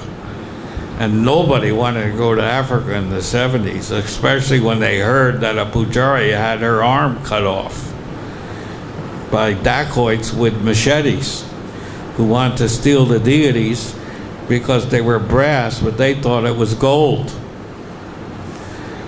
You know, and Africa in the 70s was wild. And, you know, when the Africans start dancing, that's like a war dance in Krishna conscious. So nobody wanted to go there. It was very difficult in those days. Even Brahmananda tried to get me to go there. I said, oh no, I ain't going there. You know, I'll go where Prabhupada sends me, but I'm not going to go where you are. You know, nobody wanted, and even Brahmananda, when he got there, he preached to the Indians, not the Africans. But when Prabhupada came to Nairobi, he got Brahmananda to preach to the Africans, which Brahmananda was hesitant to do. In fact, I have the drawing that Prabhupada drew to advertise the poster to be put at the University of Nairobi for the African students to attend a program at the university. And it was Prabhupada who had to make the poster. And I have that drawing. And it shows how Prabhupada actually started the preaching in Africa to the Africans, not Brahmananda, it was Prabhupada. See, Prabhupada, he took all risks. So we're not on that level. Prabhupada started the preaching to the Africans, and they came, hundreds of them came to the program. And then they start, they don't dance with their hands up. It looks like they're running when they dance, like a war dance. But Prabhupada accepted it as a dance of ecstasy. See, a pure devotee has different visions than we do. He doesn't see the negative, he sees the positive, and he always uses the example of the bumblebee. How the bumblebee goes for the honey and the flies go for the stool. You see, those Vaishnavas who see the bad things only and not the good things, they're not real Vaishnavas. We should always look at the good things. But we also, if we do something bad, it has to be brought up. Prabhupada didn't deny, and he chastised those who did bad things, you see. So it's Achinta Veda Veda Tattva, one and different simultaneously, you see. Because a Vaishnava who's a neophyte like us, we always make mistakes in our devotional service. And it's the duty of the spiritual master to bring up those mistakes and then rectify them. And Prabhupada had a beautiful way of rectifying disagreement. Because we're in Kali Yuga, wherever there's two men, there's going to be a fight. Two opinions. Because we're individuals. So whenever some leaders had some disagreements on some policies, he would bring those leaders in his room. And then he would have each one of them explain their policy to Prabhupada. And then Prabhupada would give his opinion what should be done. And of course, both of them would accept Prabhupada's policy. So once that was finished, then Prabhupada would order them to each do dandavats to each other and then embrace each other as God brothers. And then the problem was over, very simply, you see. So we have to think in the Vaishnava way. We have to learn to talk to one another and not just act against one another. You see, talking is better than acting unilaterally. You see, if you have a problem with somebody, or if somebody has a problem with me, I always tell them, if there's something you don't like what I said, come and talk with me. But don't do politics and talk behind my back. Then you're a politician. You're not a Vaishnava. Like one lady, she accused me of something, and when I asked her to tell me what did I do wrong in one of my talks here, she wouldn't tell me. So I thought right away, she's a politician.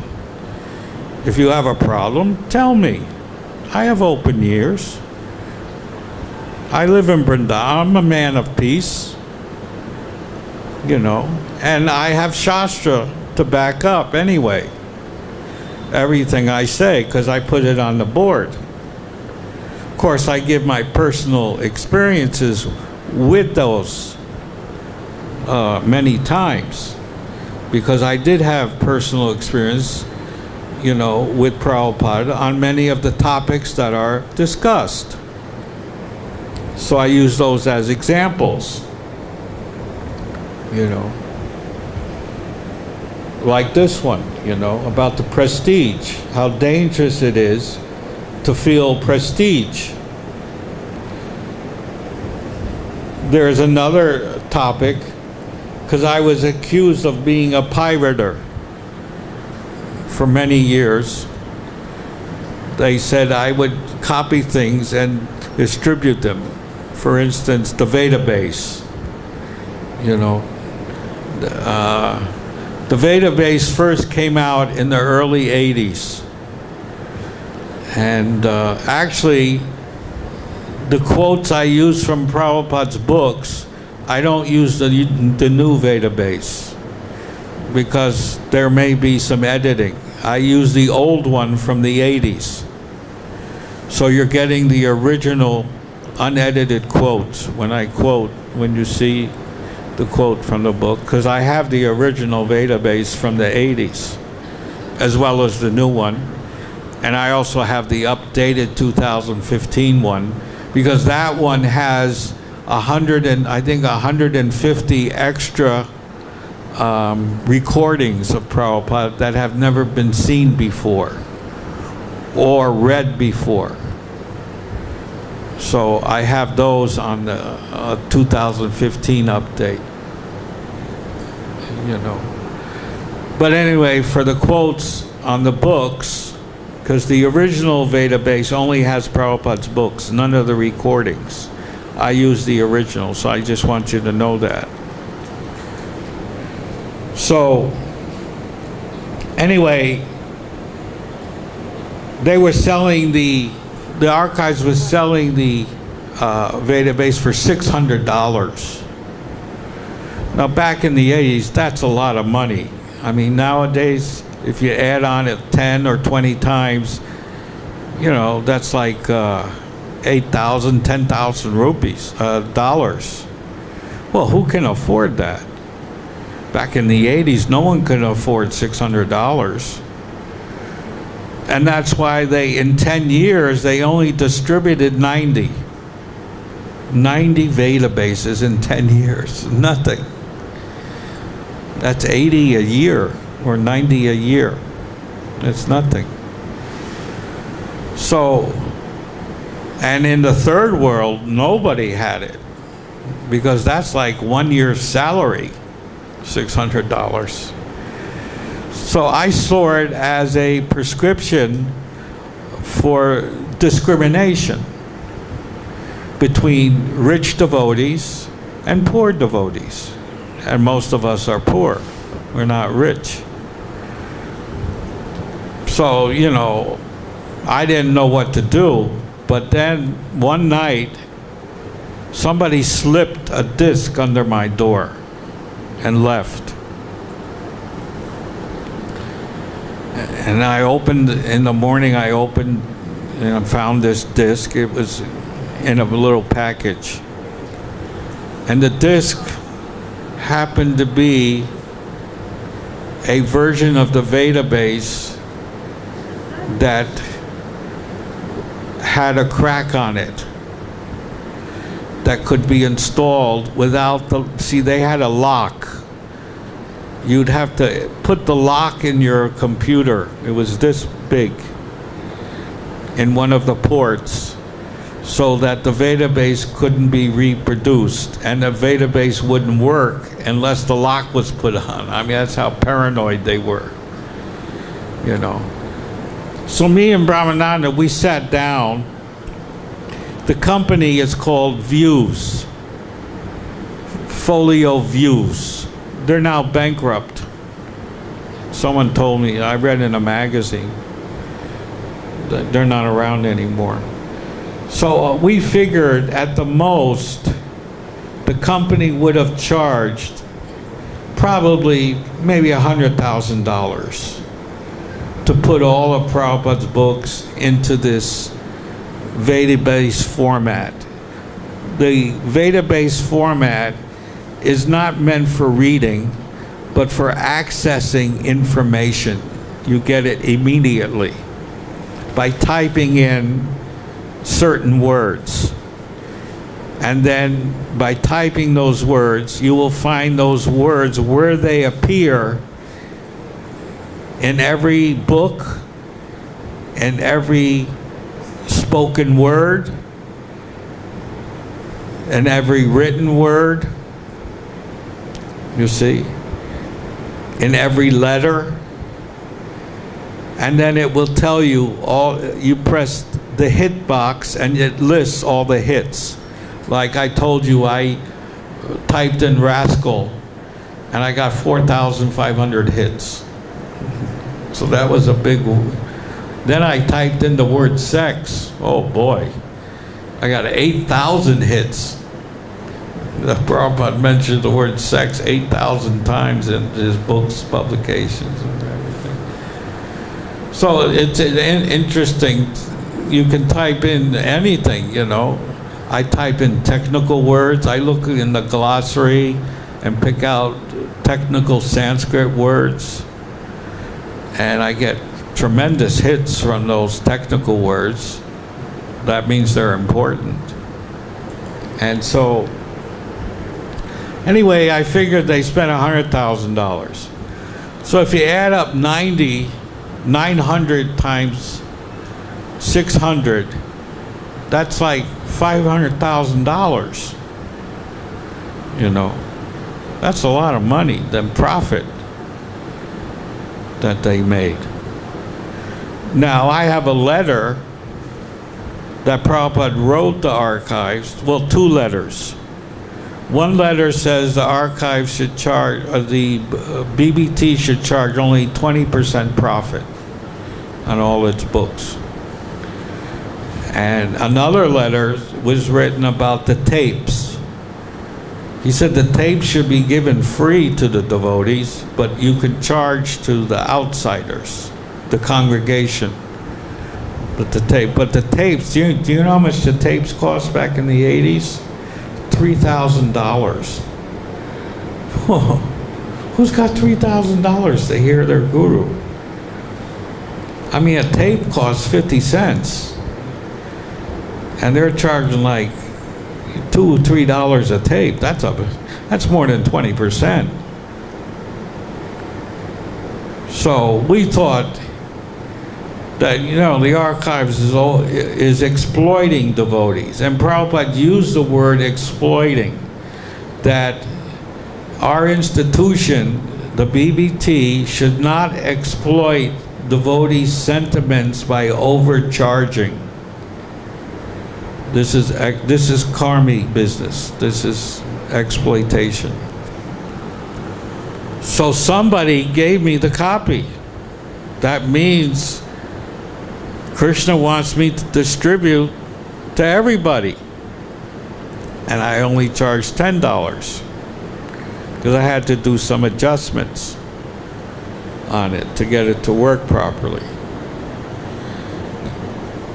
So for that, I was banned, and Brahmananda was banned for 10 years from speaking publicly in any temple of ISKCON all over the world. Oh, we accepted it. We were even banned from accessing PAMHO. Do you know what PAMHO is? It's the ISKCON server for people to talk to each other. We were banned from that. I mean, we got banned, you know, that's like for life. Oh, you're banned too? Oh. Yeah. So, you know, we didn't care really, because we're servants of Prabhupada. See, when one accepts Prabhupada's philosophy of the neophyte stage of Krishna consciousness is called Brahma Bhuta, which Prabhupada says you have nothing to lose and nothing to gain. That's the first realization of Krishna consciousness. If you don't realize that, then something's wrong with you. So me and Brahmananda thought, well, what's the loss? We have no loss. It's the devotees who lose, because we have stories to tell about Prabhupada that nobody else was present to tell those stories. You know, we were even banned from temples, from other temples. We went to one temple, and the temple president said, "What are you doing here?" We said, "We came to do some Prabhupada programs." He said, "No, you're not. You're banned." You see, you know, this is one of Prabhupada's temples. So we said, "Okay." But then we found out that there was a revolution going on in this temple. And people wanted to hear about Prabhupada in the early days. So they gave us a house, these revolutionaries. And we held our programs, and everybody came. So what happened was, finally the president relented. He said, okay, I'll let you speak, but you got to come to all the programs. Well, I said, if you come, then I'll come. Because I know he wasn't coming, because he was a tennis instructor. And sometimes he wouldn't come back, I don't know, from playing tennis at 4 in the morning. He wouldn't come back till 4 in the morning.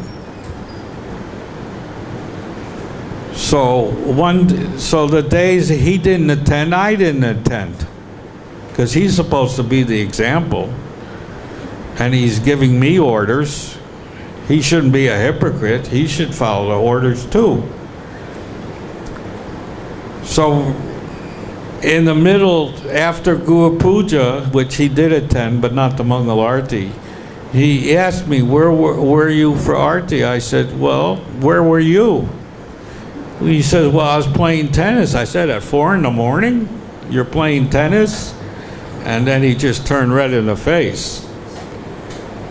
So, you know, these things go on. Being unilaterally banned without any explanation, to me, is Maya.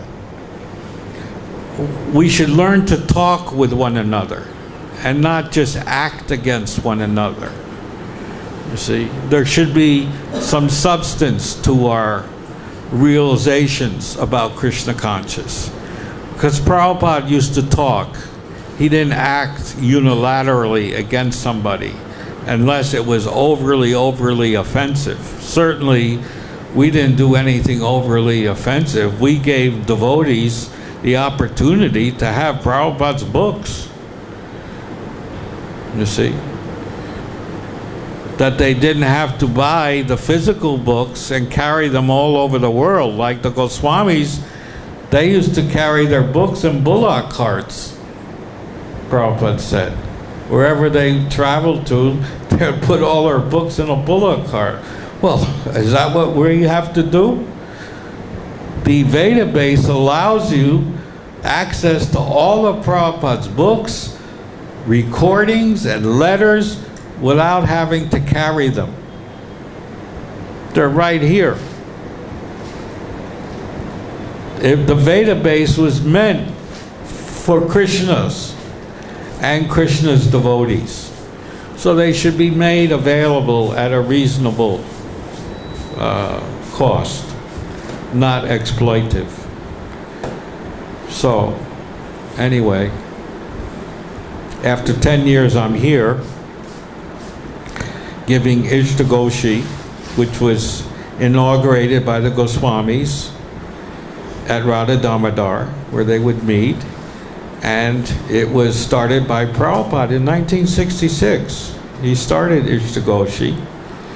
And the meaning of Ishtagoshi is given on my advertising. He gave the meaning of Ishtagoshi. And it's right here. Ishtagoshi began in 1966 in New York. Quote, discussion on Krishna topics by like-minded devotees, by Srila Prabhupada. He gave that meaning. So if you're not like-minded, then you shouldn't come. You should only come if you're like-minded. Inaugurated by the 6 Goswamis, because they would meet at Radha Damodar, because they would take their meals there, and that was also their library. Their main library was at Radha Damodar. And they would discuss with each other on what books they were talking about. And that's how Ishtagoshi started. On discussion. Then it turned into business meetings many years later. Instead of philosophy, it was business. But it's supposed to be philosophy. And of course, I use Leela, multimedia. We talk on Guru God issues, Grihastha issues, gender issues, is congruent issues. I mean, there's no issue that we don't discuss because we're not afraid to discuss. We're open-minded, liberal devotees. And we shouldn't be censored for anything that Prabhupada said. If Prabhupada said it, then we can repeat it because it's in his books or in his publications or in his lectures. You see. And then if people have special questions, that's my phone number. We meet every Sunday at 5:30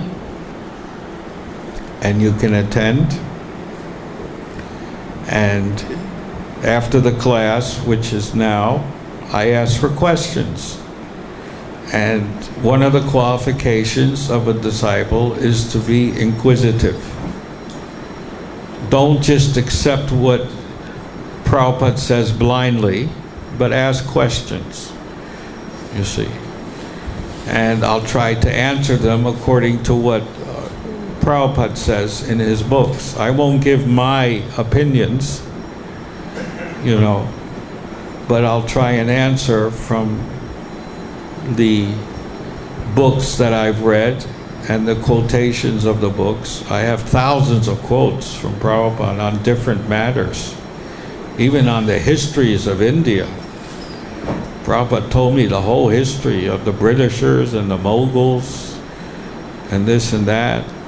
Like he said, Hindi is not an Indian language. It's actually Islam language. It was brought by the Mughal Empire, who ruled India for 800 years. The Sanskrit is in English. We don't find Hindi in any Vedic Shastra. It doesn't exist. Sanskrit or even Bengali. The Goswami, Prabhupada told me that Bengali is 95% Sanskrit. Huh? Well, Prabhupada didn't say that. That's the Shiv Sena. They say that. But Prabhupada didn't say that. Prabhupada said Bengali. And the Goswamis didn't write in Marathi. So, we got to go by Guru Shastra Sadhu, not your opinion. You got to go in the closet for that. That's what Prabhupada said, not what I said.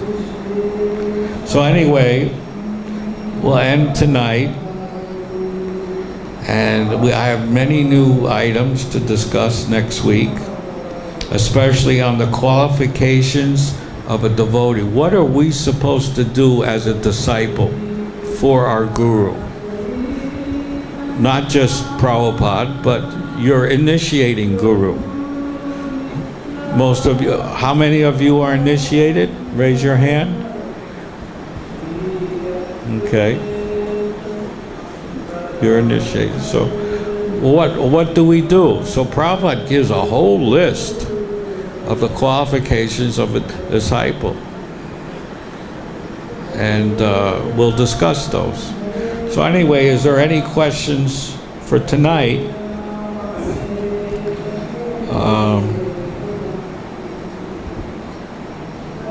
If you have any questions, you can ask.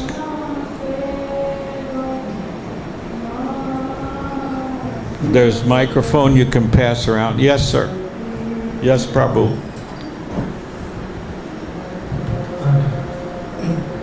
My question is about, I think it's along the temple president. According to Prabhupada, what issue there are rules for temple president. Should come every morning to Murati or not, he should stay Yes. or not, he should be here and there. Prabhupada gave that in a letter, in a newsletter to all temple presidents, as well as GBC and sannyasis. He said every temple president, every sannyasi, and every GBC must become my prototype. A prototype means identical. They have to live the identical life that Prabhupada lives. And Prabhupada showed us how he lives. His door wasn't closed, his door was open. He didn't lead a secret life. He didn't go off secretly someplace. He was an open book. So he said, you must become my prototype, and then the temple will run very smoothly. If the devotees see the leaders following everything, then they will follow.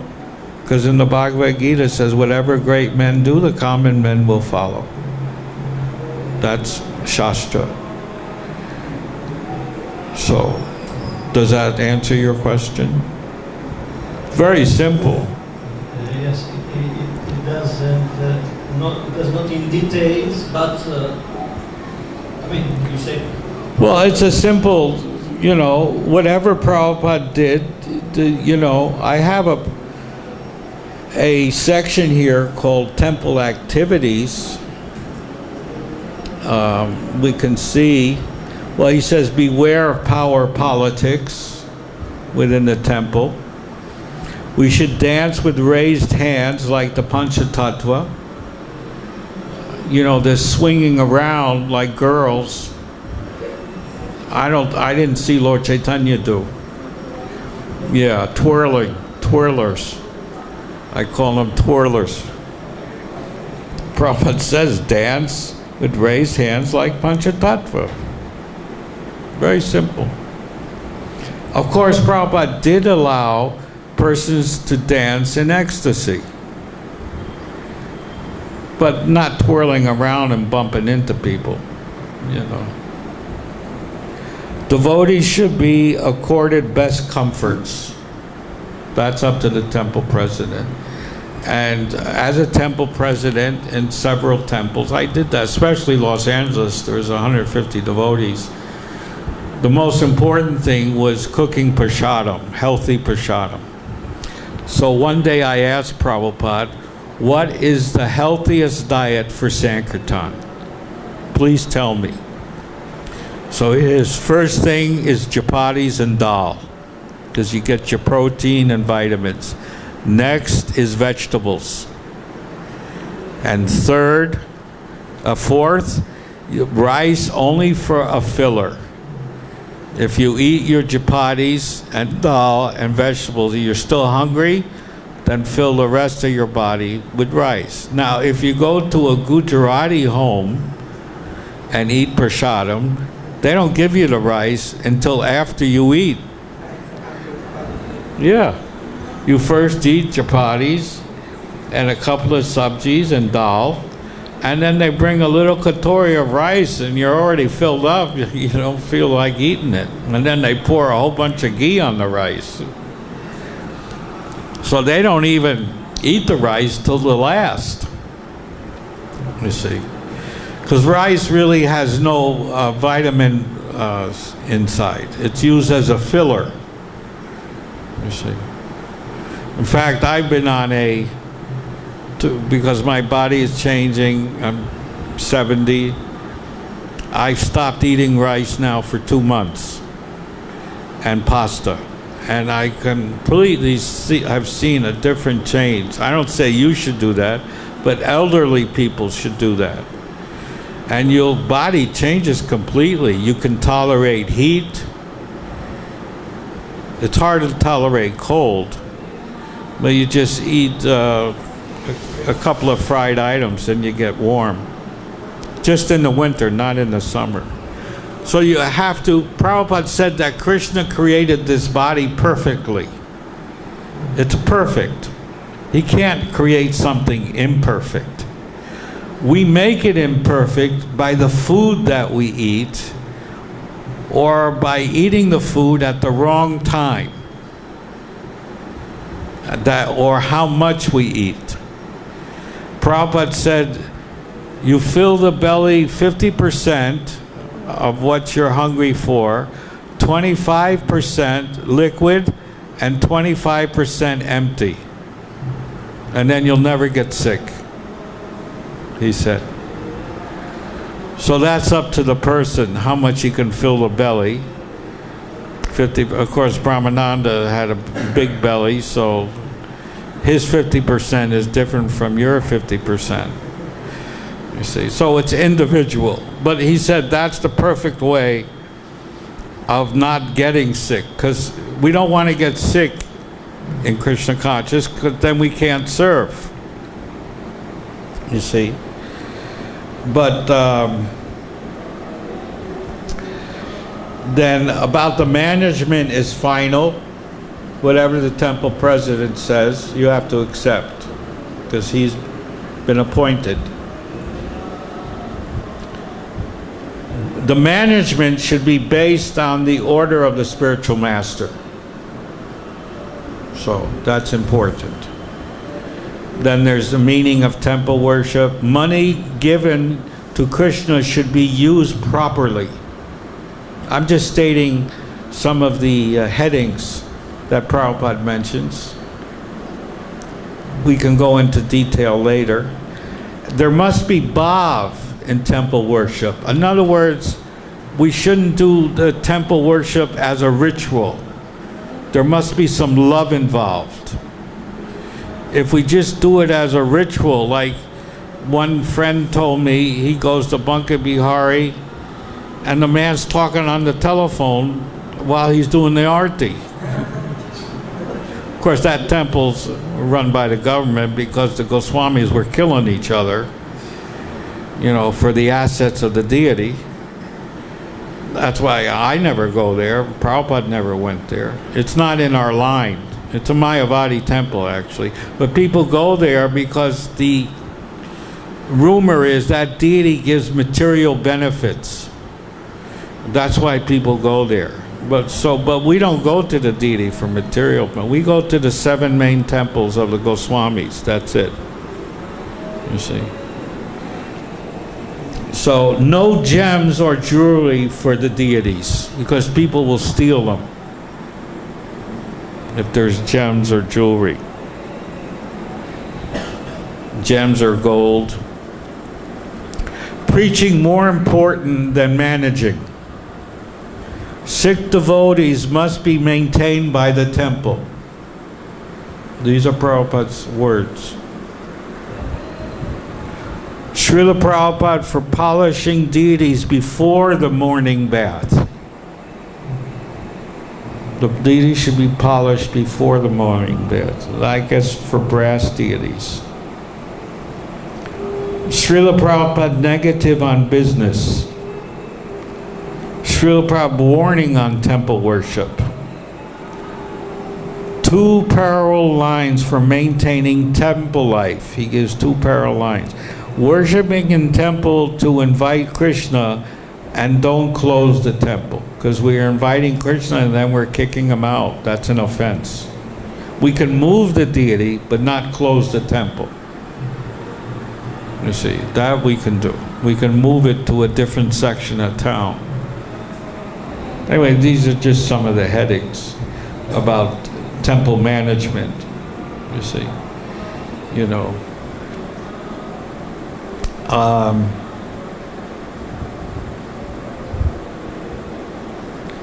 Also, this is very controversial and very difficult to understand, but a pure devotee is never in a diseased condition. So how do you explain Prabhupada lying on his bed in a so-called diseased condition?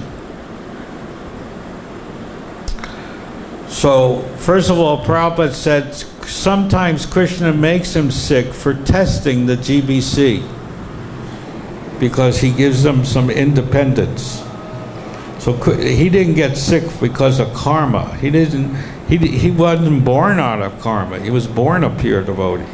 Certainly he didn't produce any karma. And he doesn't suffer any karma. Now, that's why Lord Chaitanya said in Kali Yuga, one should not accept too many disciples. We shouldn't imitate Prabhupada and accept too many disciples if we're a guru, because we have to absorb their sins. And because we're not born a Nitya Siddha, we're going to suffer those sins. And many gurus at a very young age are suffering from many diseases because they accepted disciples who are not following the principles. And all of that comes on them. You see? So that's why it's recommended not to accept too many disciples in this age of Kali Yuga. Because even people get initiated, how do you know they're following the rules and regulations? You don't. Of course, Prabhupada accepted many, because he was immune to any reaction, being a Nitya Siddha Shaktavasavatar. But we can't imitate that, you see. Here it says, pure devotee never sick or diseased.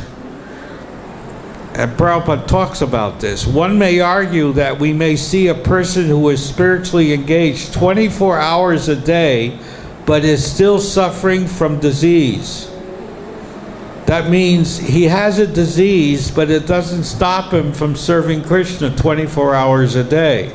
That's a Shaktavasavatar. An ordinary person, when he gets sick, he stops serving Krishna. You're in bed. In fact, however, he is neither suffering nor diseased. Otherwise, he could not be engaged 24 hours in a day in spiritual activities. So although it appeared Prabhupada was in a diseased condition, he was non-affected by the disease because he was engaged. You look at him lying on the, he was lying on the bed translating at the time of his disappearance. See if I have, here it is. What does this look like to you? Look at that. Prabhupada weighs 30 kilos only at this time.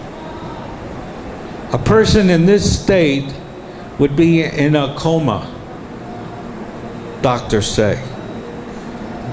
The Prabhupada wasn't in a, what's he doing? That's a dictaphone. Yeah. And this is Pradyumna reading the Sanskrit and Prabhupada giving the translation while he's leaving his body. Now you tell me that Prabhupada's an ordinary person. This proves he's a Shaktavasavatar. He's diseased. He's on the verge of leaving his body, but he's engaged 24 hours in Krishna service. He's unaffected.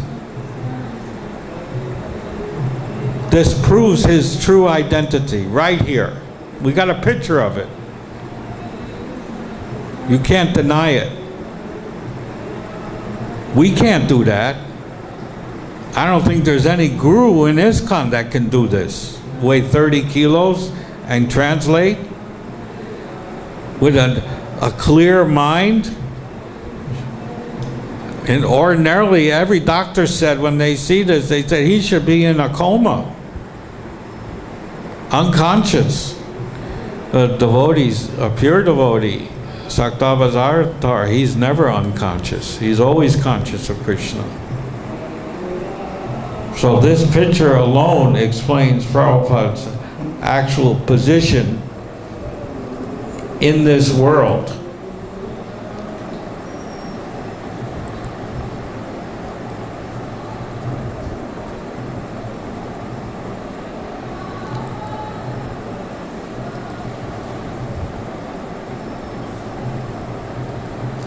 So in fact, however, he's neither suffering nor diseased. Otherwise, he could not be engaged 24 hours a day in spiritual activities. The example may be given in this connection. Prabhupada gives an example that sometimes dirty foam or garbage is seen floating on the water of the Ganges. This is called Niradharma. or a function of the water. But one who goes to the Ganges does not mind the foam and dirty things floating in the water. With his hand, he pushes away such nasty things, bathes in the Ganges, and gains the beneficial results. Therefore, one who is situated in the spiritual status of life is unaffected by foam and garbage. Boy, that's advancement. Or any superficial dirty things. This is confirmed by Srila Rupa Goswami. Quote, a person acting in the service of Krishna with his body, mind, and words is a liberated person even within the material world. Unquote. Bhakti Rasamrita Sindhu. Therefore, one is forbidden to regard the Guru as an ordinary human being. Gurushu Naramatir. Narakisa. The spiritual master or acharya is always situated in the spiritual status of life. Birth, death, old age, and disease do not affect him. According to the Hari Bhakta Vilas, therefore, after the disappearance of an acharya, his body is never burnt to ashes, for it is a spiritual body. The spiritual body is always unaffected by material conditions. That comes from Srimad Bhagavatam 10th Canto, Chapter 4, Verse 20. So, now you can understand that Prabhupada wasn't suffering at all.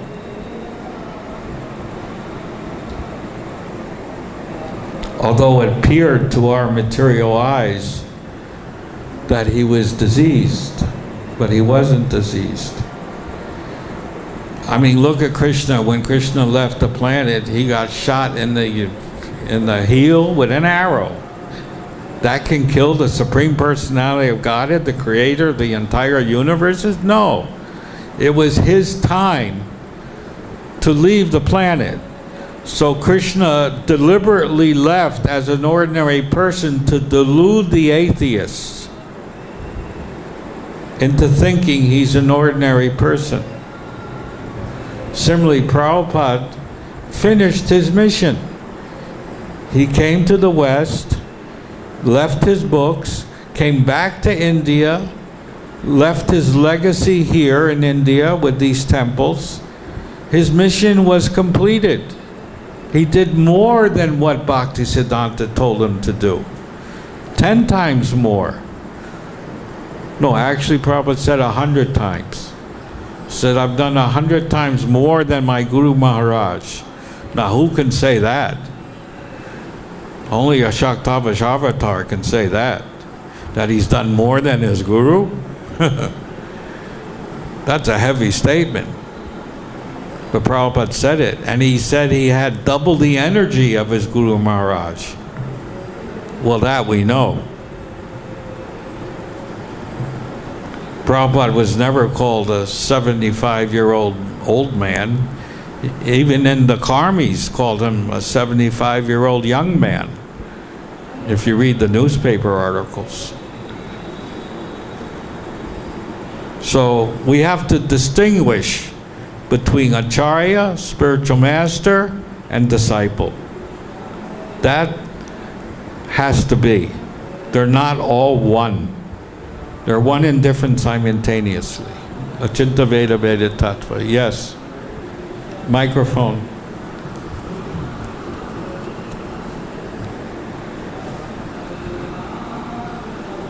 Hare Krishna, Prabhu. Hare Krishna. This question has been going around my head for a long time now, and I just feel so free to ask you today. So I hope you won't mind my asking. No, go ahead. In the current scheme of things, gurus nowadays are appointed by the GBC. Do we consider this rubber stamping? Well, Prabhupada, I have my original sannyas lecture. And Prabhupada said, when you take sannyas, that doesn't mean you are sannyas. So in the beginning, it is rubber stamp, but then you have to prove your sannyas by following the sannyasi rules. You have to prove it. So becoming a guru, at first it is a rubber stamp. First of all, you're elected, which Prabhupada says only Krishna can elect a acharya or guru. We don't follow the system of popism. Do you know popism? And to elect the pope, they get all these gay cardinals together, and they find out amongst the gays who's the best gay. And then they have the smoke that arises, and millions of people are waiting outside looking for the black smoke or the white smoke. And that's how they choose a pope, by smoke. Well, that's not the Vaishnava system. You know? You have to prove. With Prabhupada, he proved he was the Acharya, not by rubber stamp, but following his Guru Maharaj, fulfilling the desires of his Guru Maharaj. That makes you Guru. It's not a formality. Actually, Prabhupada didn't get initiated till 10 years after he met his Guru Maharaj. Does that mean he was in Maya for 10 years? No. He was contemplating. Even when his godbrothers criticized him that Bhaktisiddhanta gave you the order in 1922, why didn't you go and do it? Why did you wait 40 years? They say like that, to put doubts in the minds of the devotees. Well, because Prabhupada had a plan to make lots of money, and by doing that, he could go to America. You can't just go to America with no money in your hand. Actually, he did go to America with no money.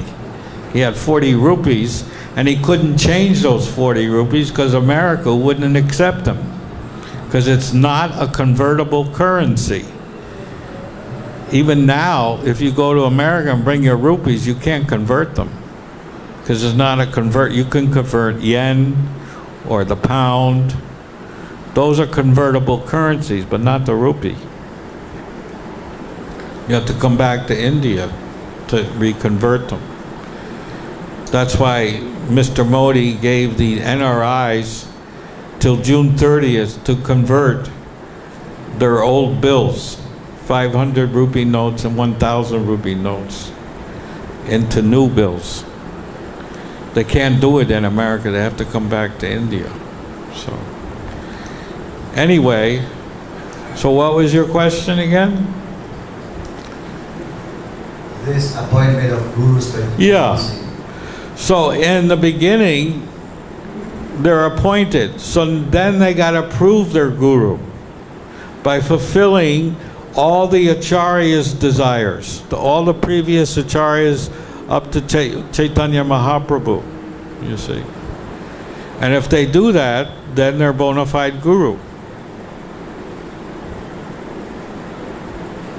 You see. So we have to expand by having gurus. Prabhupada wanted gurus, but he wanted gurus that were qualified, and I have a whole section on the qualification of a guru. One of the qualifications is a guru doesn't sleep, because sleep is Maya, Prabhupada said. So if Prabhupada's telling us sleep is Maya, and then he himself sleeps, that's hypocrisy, right? Well, that means Prabhupada didn't sleep. He was in samadhi. Because the mind doesn't sleep. Consciousness doesn't sleep. Consciousness is always awake. So although your body may be inactive, your consciousness is Krishna conscious 24 hours a day. That's not just a title. That's a fact. A guru must be 24 hours a day thinking of Krishna. That means he doesn't sleep. Because sleep is Maya. Sleep is like when I go to sleep, I can't remember anything. I'm unconscious. And that's why I'm not a guru. So before becoming a guru, it says in the Bhagavad Gita that the person who becomes the guru must first conquer the tongue, the sleep, and sex, the genitals. He must have full control. And the qualification is you don't sleep because you're engaged 24 hours a day. Prabhupada didn't just say that. He meant it. So you got to ask your guru, are you sleeping or are you in samadhi? Do you sleep at night or are you in samadhi thinking of Krishna? That's a qualification. I didn't give the qualification, Prabhupada did. I can show you the quote.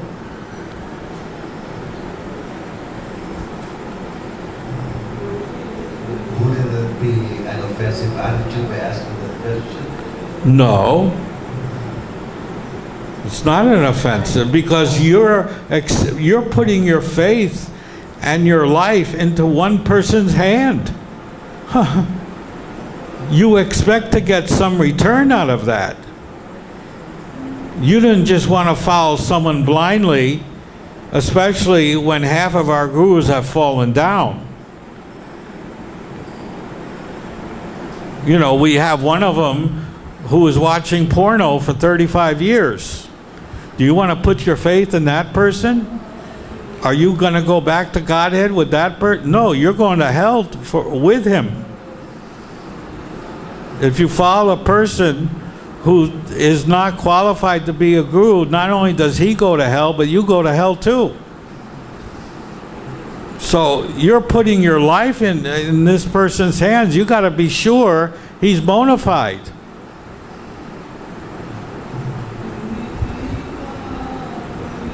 You see? Because that's a guru means you got to surrender everything, mind, body, intelligence, money, everything you give to the guru. That's what I did when I saw Prabhupada. I gave him everything I had. Then I asked him for a set of Bhagavatams. He said, "Oh no, that cost extra." I said, "Prabhupada, I just gave you everything I had."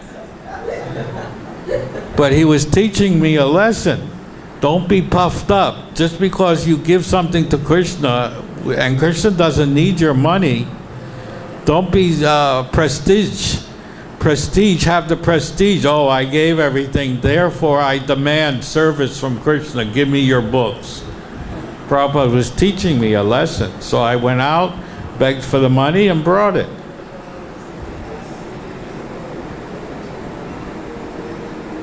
In every teaching and action of the spiritual master, there's an instruction, but you have to have the intelligence to see it.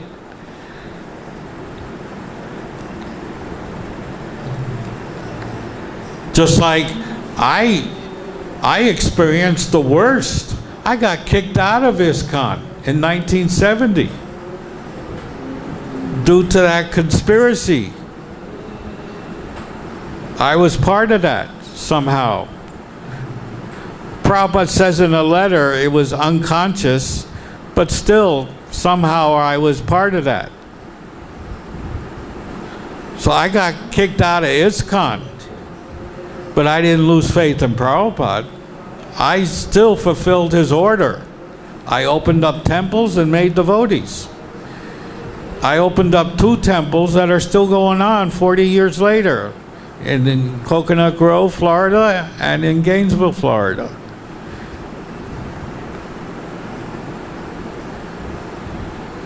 So I still fulfilled his desire, even though I was ejected from his association and from ISKCON. But I didn't lose faith. I had unflinching faith. And actually, doing that, Prabhupada gave me the best years of my life, because I actually had to live the life of a mendicant sannyasi. I had to beg for food. And I came from a 22-bedroom, 8-bathroom house in Stamford, Connecticut, with my own lake and island and swimming pool. It used to belong to the president of GE, General Electric, the biggest corporation in the world, $200 billion enterprise. And my father bought his house. We were one of the first ones in the 50s to have an electric garage. Nobody in America had electric garages. We did. You press the button in their car and the garage goes up. When people saw that, they said, wow, how'd you do that? Back in the 50s. So I came from that, but then I was willing to sleep outside in 30-degree weather. That's Fahrenheit. That's really cold. That's like, I don't know what it is in centigrade. But I had to do that. I had to beg for food on the beach in Florida. You see? Because the life of a sannyasi is not to live in a palace and have 10 women cooking for you. That's not sannyas, that's grihast. That's like living like a king, not a sannyasi. A sannyasi has to be independent. He doesn't depend on people to feed him and house him. He's independent. And Prabhupada gave me that opportunity to live like a real sannyasi, which many of our sannyasis have never experienced, because they all get plane tickets, they all have places to sleep and eat. They get served like kings. Well, that's not sannyas. Sannyas is like the Goswamis. They slept in the caves of the alligators. I didn't have to do that. But I was close to it. So actually, what Prabhupada did to me was a boon. See, whatever the spiritual master does increases your Krishna consciousness. It doesn't decrease. Even if he bans you from his association and from his society, you can actually advance in Krishna consciousness if you have unflinching faith in Guru and Krishna. Otherwise, you'll fall down. So I got that mercy. Any other questions? Yes. Thank you, Prabhu. I hope that satisfies you. Hare Krishna. You spoke previously about Srila Prabhupada accepting the title Srila Prabhupada. Yes. And you said about his god brother coming to Mayapur. Yeah. Argue with him, to challenge him. So Oh, yeah. tell us about his So reaction. they came in a delegation. There was about 5 or 6 of them, all the big ones with their dandas. And they said, we're very concerned that you have taken the name Prabhupada. So Prabhupada said, I didn't take the name. They called me that. And then Prabhupada showed him his letterhead. On his letterhead, it didn't say Prabhupada. It says His Divine Grace A.C. Bhaktivedanta Swami. It didn't say Prabhupada. So he said, they gave me that name, and which is true. Prabhupada he gave 3 names, Guru Maharaj, Guru Dev, or Prabhupada. And then we kept persisting. Well, out of the 3, which is the best? So he thought, okay, Prabhupada, because that's bona fide. If you're an acharya, every acharya uses that name Prabhupada, and it's mentioned in Nectar of Devotion. Yes. I think it's still going on because It is. a few days ago I received one newsletter with the title of this one lot, and Srila Bhaktivedanta Swami, Prabhupada in capital letter, and no Prabhupada. Yeah. Even when Prabhupada came to India during the 70s, none of them addressed him as Prabhupada. They addressed him as Swami Maharaj. You know. So when Prabhupada did that, I mean, it brought doubts in his devotees who left the movement and joined the Gaudiya Math because they got poisoned. Yes. Can we say that it was Srila Prabhupada's challenge to reveal the enemy? No, actually, no. He never considered his godbrothers as enemies. I was here when he invited them to come to America, and he would pay for their air tickets. He told Sridhar Maharaj, he told them all, I will pay for your air ticket. You go preach in America. But none of them, they were so envious, they couldn't even do that. No, Prabhupada was merciful towards his godbrothers. I mean, can you imagine that? The people who hated him, he loved them as a Vaishnava. He said, I will pay for your air ticket. You help me. You come to America, preach in the temples, and I will pay for your ticket. And they said no. I mean, that revealed where they are.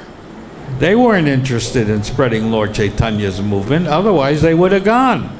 But their hearts and minds are so envious, it blocked them from the real purpose of being a sannyasi and a guru, which is to spread Lord Chaitanya's movement. Not be concerned whether you're Prabhupada or not Prabhupada. That's not your concern. Your concern is to spread Lord Chaitanya's movement. Yes. I always say that they are fulfilling what Prabhu's teaching. Yeah, because Prabhupada's not here. Oh yeah, it's easy to do that. Why didn't they do it when Prabhupada was here? Because now they can steal Prabhupada's disciples, which they have done, by implanting in their brains poison. But back in the 70s, they didn't have the brain substance to make devotees. Even in their own temples, they couldn't get people to do pujari work. They had to hire some Brahmin to come because they couldn't create their own. So that's why they're cockroaches. Because they scoop up the remnants left by the Vaishnava. So those devotees who never had faith in Prabhupada, they're like cockroaches, and the Gaudiya Math scooped them up because they lost faith in their guru. But then they're going to lose faith in him also, just like what happened with Narayan Maharaj. You see the split there, because the guru that was appointed the Acharya did an exorcism in Italy with 2 naked women, putting oils on their body. So the foreign devotees separated from the Narayan people. Now it's, it's finished. And now they've lost faith in Narayan. They're going to go find someone else. They're prostitutes. I call them prostitutes because they go from one to the next and they'll never have faith. They had the chance with Prabhupada, but they threw it away. And who knows when they'll meet another Shaktavasavatar in their life. They may have to wait 100,000 births. We now have the chance, so don't throw it away.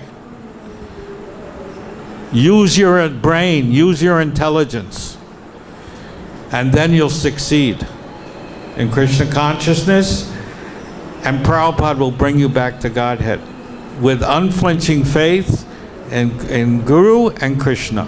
Don't change. Prabhupada said, you Americans change too much. You're fickle. We like change. Yes.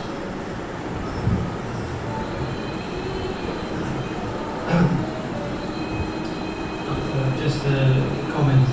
Yes. I was talking to a Catholic priest in my zone, never happened to me to talk. I'm from Italy, so I was curious to talk to an Indian Catholic priest.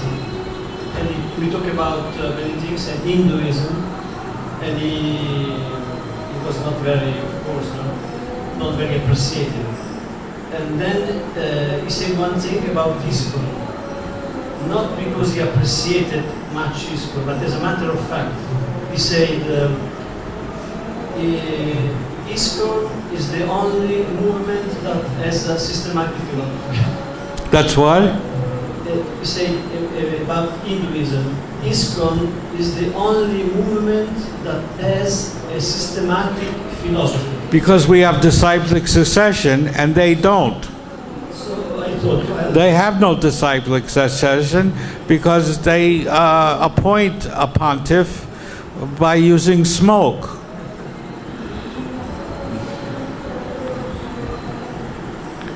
They're smokers. Yeah. I mean, the last pontiff, he resigned. The German one, that's the first time. Do you know why he resigned? Because of the gay clique.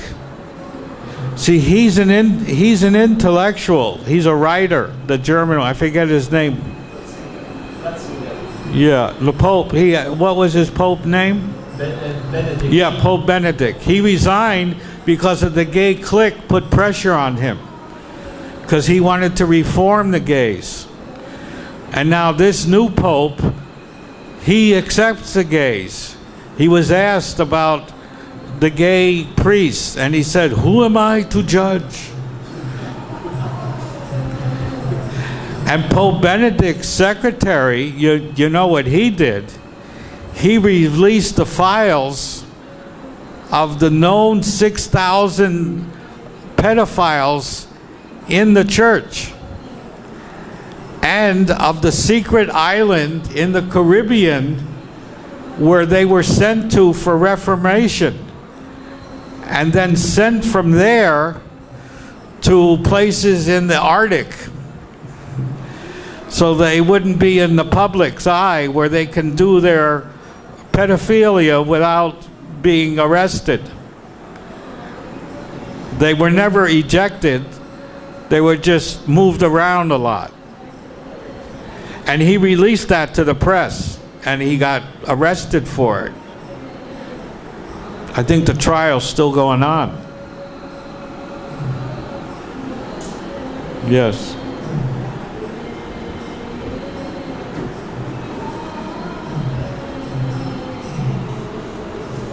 Prabhu, going back to my question a while back. Yes. In a situation where you finally realize that your guru does not fall within the standards set forth by the acharyas, what should a disciple do? Well, Prabhupada said if a guru doesn't follow the acharyas or previous acharyas, then he can be rejected.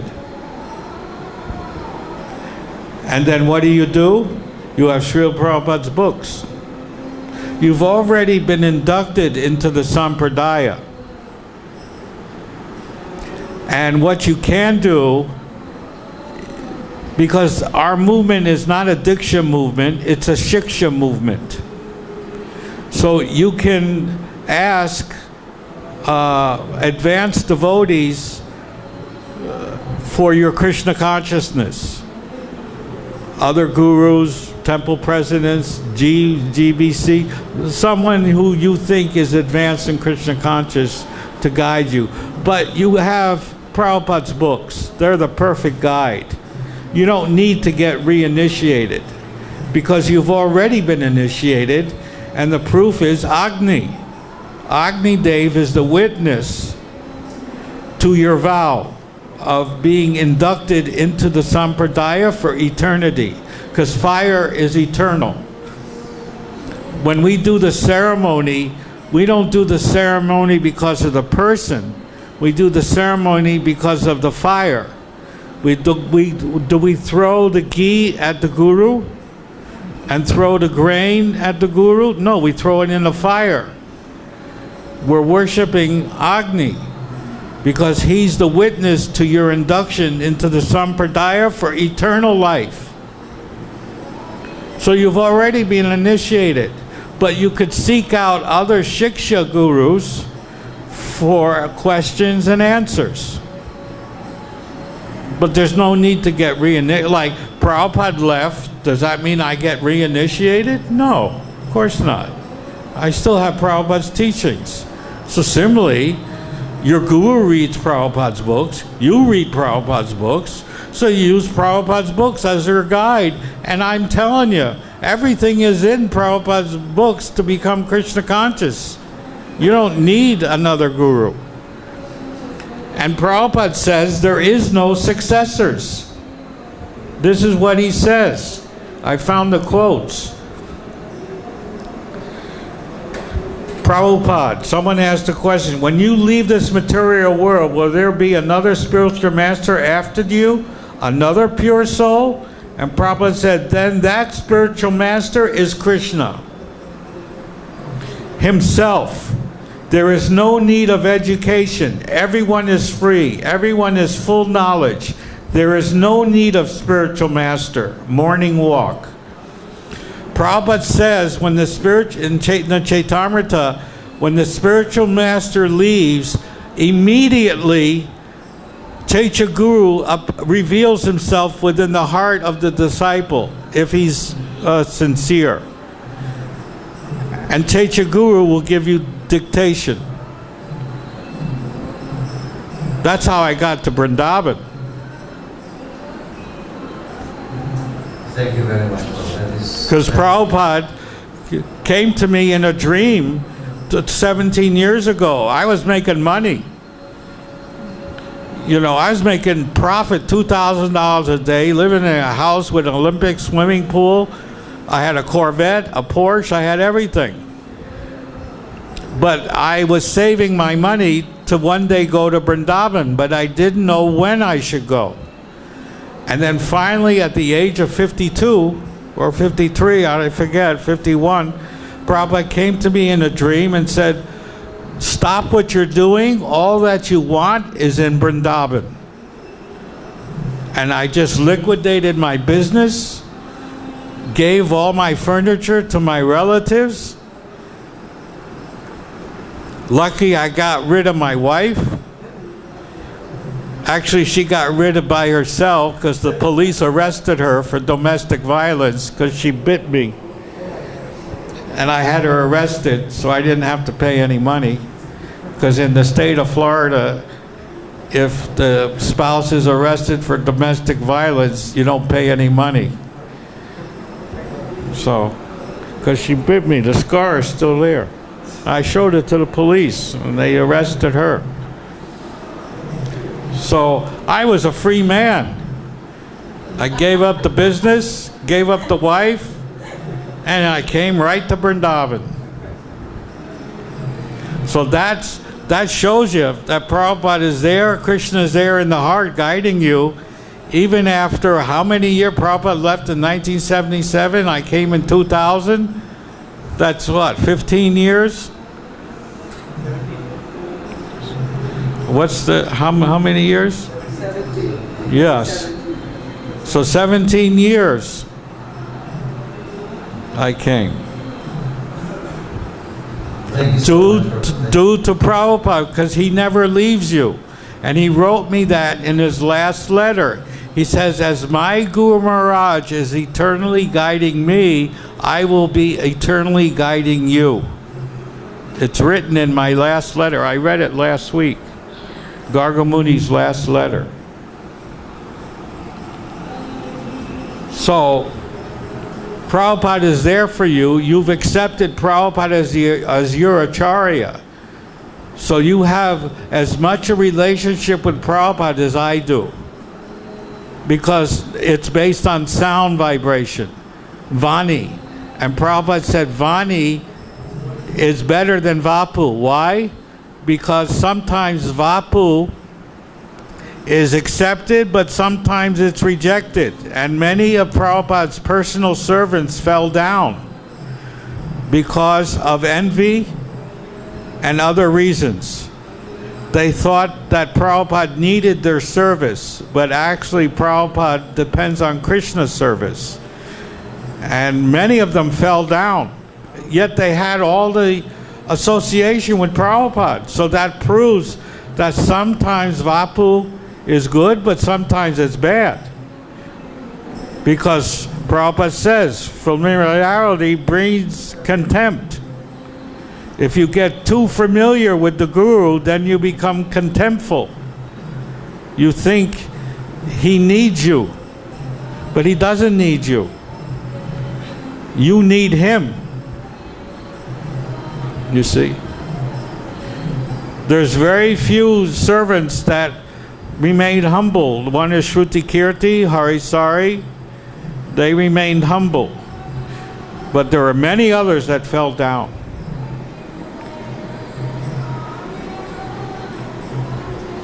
Yes. Oh, by the way, Prabhu, is it still possible to get a copy or to purchase a copy of the $10 database? Yeah, you gotta come to my house because you gotta bring your computer because there's some compatibility issues. I have to make adjustments. So I have to install it. And I can install the original as well as I have to install the base one, the 203, and then I can add on to it the old one and the 2015 one. And you can get my brother's book if you want to know the history of ISKCON without any flaws or rumors. It's 500 rupees, and I give you free CDs with it of Prabhupada's lectures. It's 500 rupees. Oh, I want a copy but no CDs. Yeah, well, you didn't get it from me, that's why. Okay. Any other questions? Yes. I admit I am sorry, but I am a little confused by this. Well, wait, let's read some more then. We'll unconfuse you. So I looked up the word successor. I got very few hits. This is the first one. Second one. Reporter, what will happen to the movement in the United States when you die? Prabhupada, I will never die. Devotees say, Jai, Haribo. Prabhupada, I shall live from my books and you will utilize. Reporter, are you training a successor? Prabhupada, yes, my Guru Maharaj is there. He's the successor. Prabhupada's Guru Maharaj. You see? I mean, Prabhupada is excellent. See, everybody wants a successor because that's politics. You see? That's popism. But Prabhupada is not influenced by popism. Where's my photo of Guru Maharaj? Prabhupada says. I think here he is. This is at a press conference.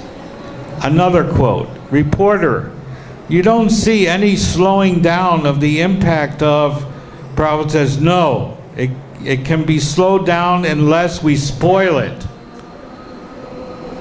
Is there anyone who is designated to succeed you as the primary teacher of the movement? Prabhupada says, I am training some, I mean to say advanced students, so they may be very easily take up the charge.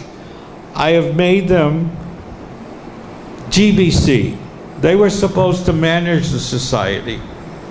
They are under my direct training, and I think they will be able to conduct this movement.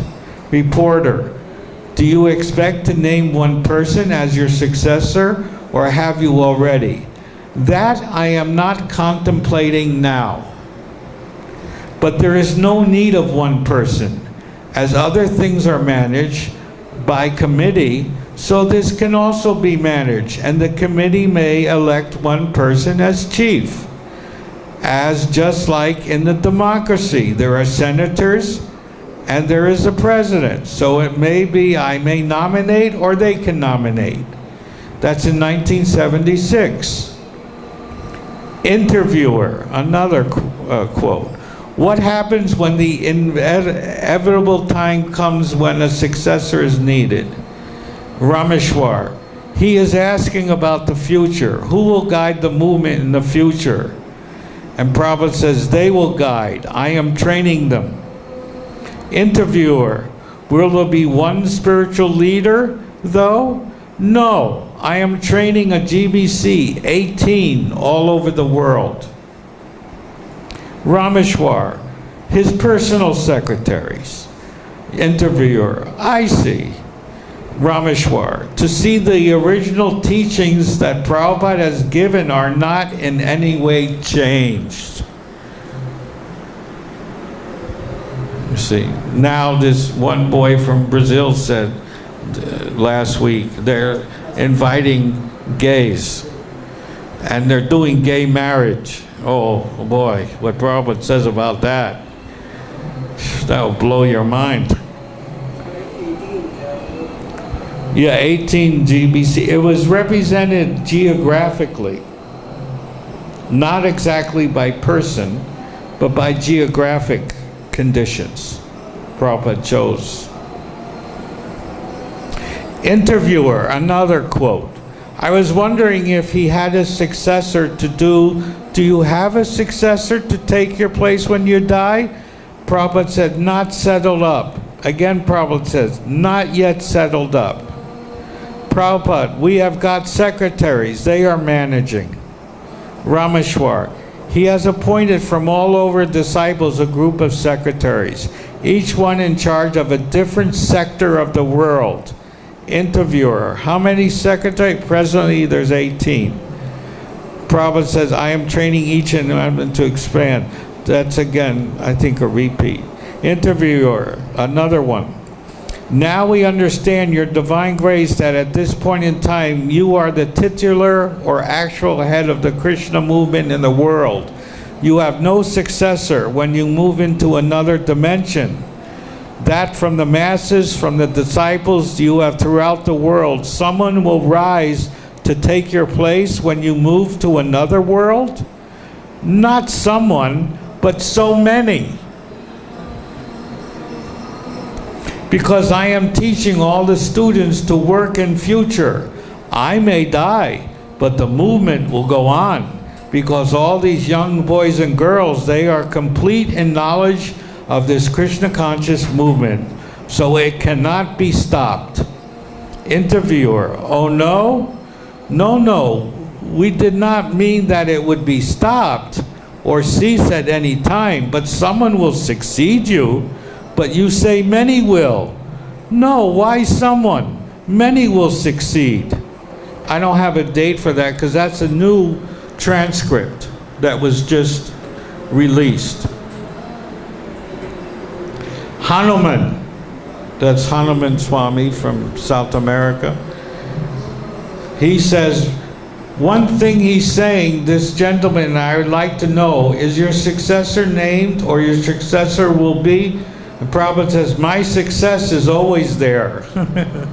See, Prabhupada, he won't do politics. Because as soon as you name a successor, then there's politics. Look what happened to Narayan. They named a successor, and he went out and broke the rules and did an exorcism in Italy with 2 naked women, rubbing oil all over their bodies and saying some nonsense prayers, just so he can touch their vital parts. You see? In Italy. Yeah. So now the foreigners have separated from the Bengalis. So now on Parikram, you don't see any Narayan foreigners. There used to be hundreds of them, more than ISKCON, now finished. See, they come and go. The nonsense gurus come and go. Now you don't even hear of them anymore. You see, they're finished. You see. First of all, Narayan broke his own guru's order. He told Narayan, Keshav Maharaj, not to initiate. And he did. He broke the rules of his guru. And now he's paid the price. His institution is empty. You go down there, it's empty. There's nobody there. It's just an empty place. Yes?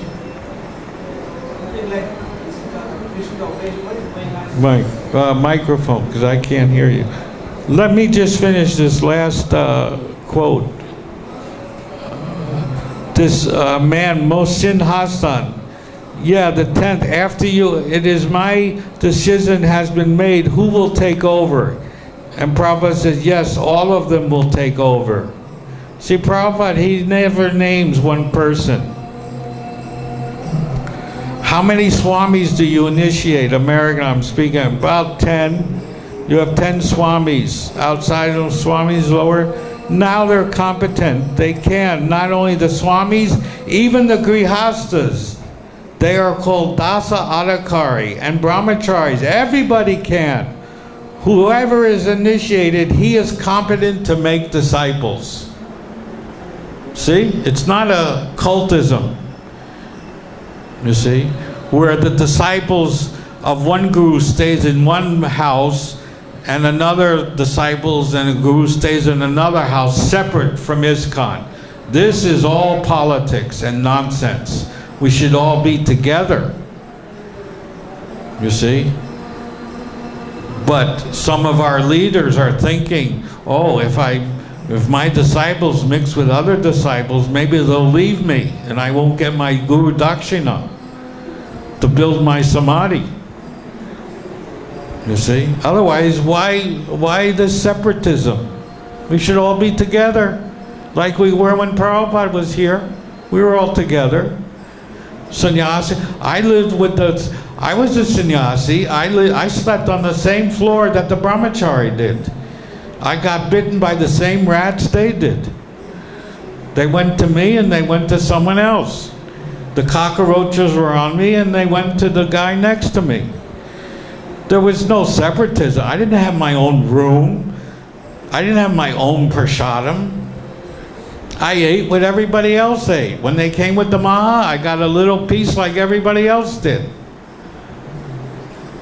This is how it was during everybody was the same. Although we had different duties. That's different. But everybody was the same. It's one and different simultaneously. But after Prabhupada, everything became a cult thing, a personality thing. My guru's better than your guru, and this and that and all this nonsense. This is all nonsense. It's all Maya. It's not Prabhupada.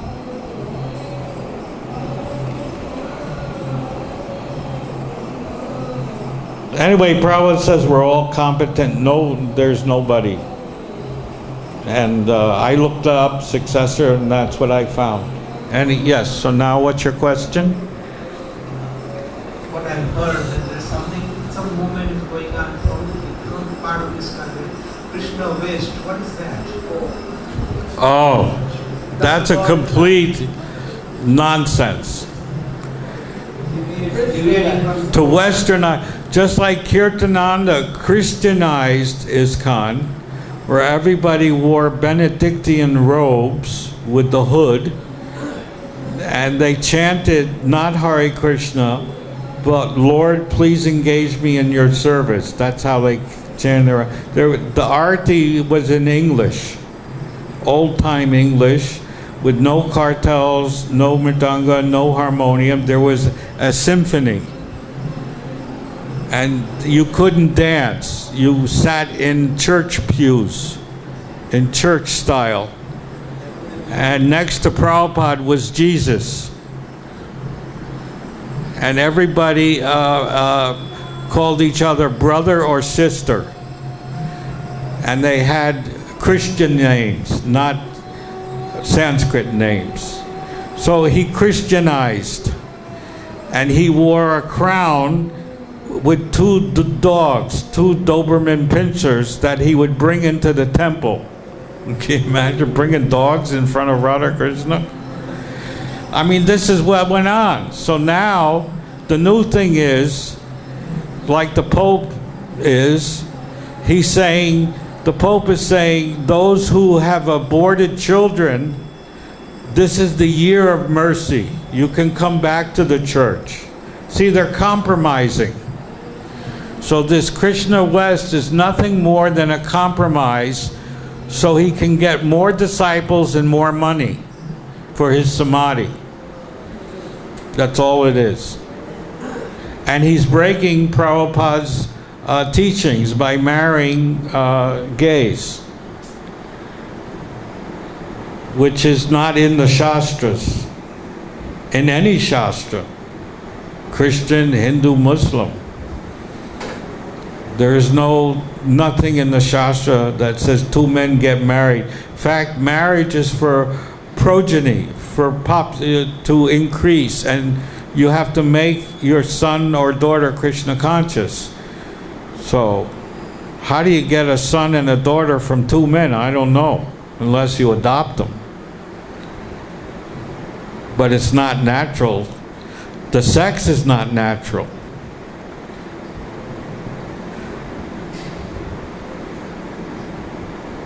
That's why in the Bhagavatam it's mentioned where the homosexuals come from. They were born from the behind of Brahma. Yeah, it says in Bhagavatam. I have the verse. They're born from the behind of Brahma, and when they came out, they came running after Brahma to have sex. He had to go to Krishna to be Vishnu to be saved, because they came running after him with lust. So this is all nonsense, you know. This is Kali Yuga. You got to expect these things. Prabhupada says that after the pure devotee leaves, there's disorientation and disruption, and it's up to the unflinching faith of the devotees in the Guru to set matters straight. That's why I'm here, to set it straight by giving quotes, not from me, from Prabhupada. And if you want to see the homosex, we can discuss that. I got about 10 quotes, and it will discuss you. It's so disgusting. So, any other questions?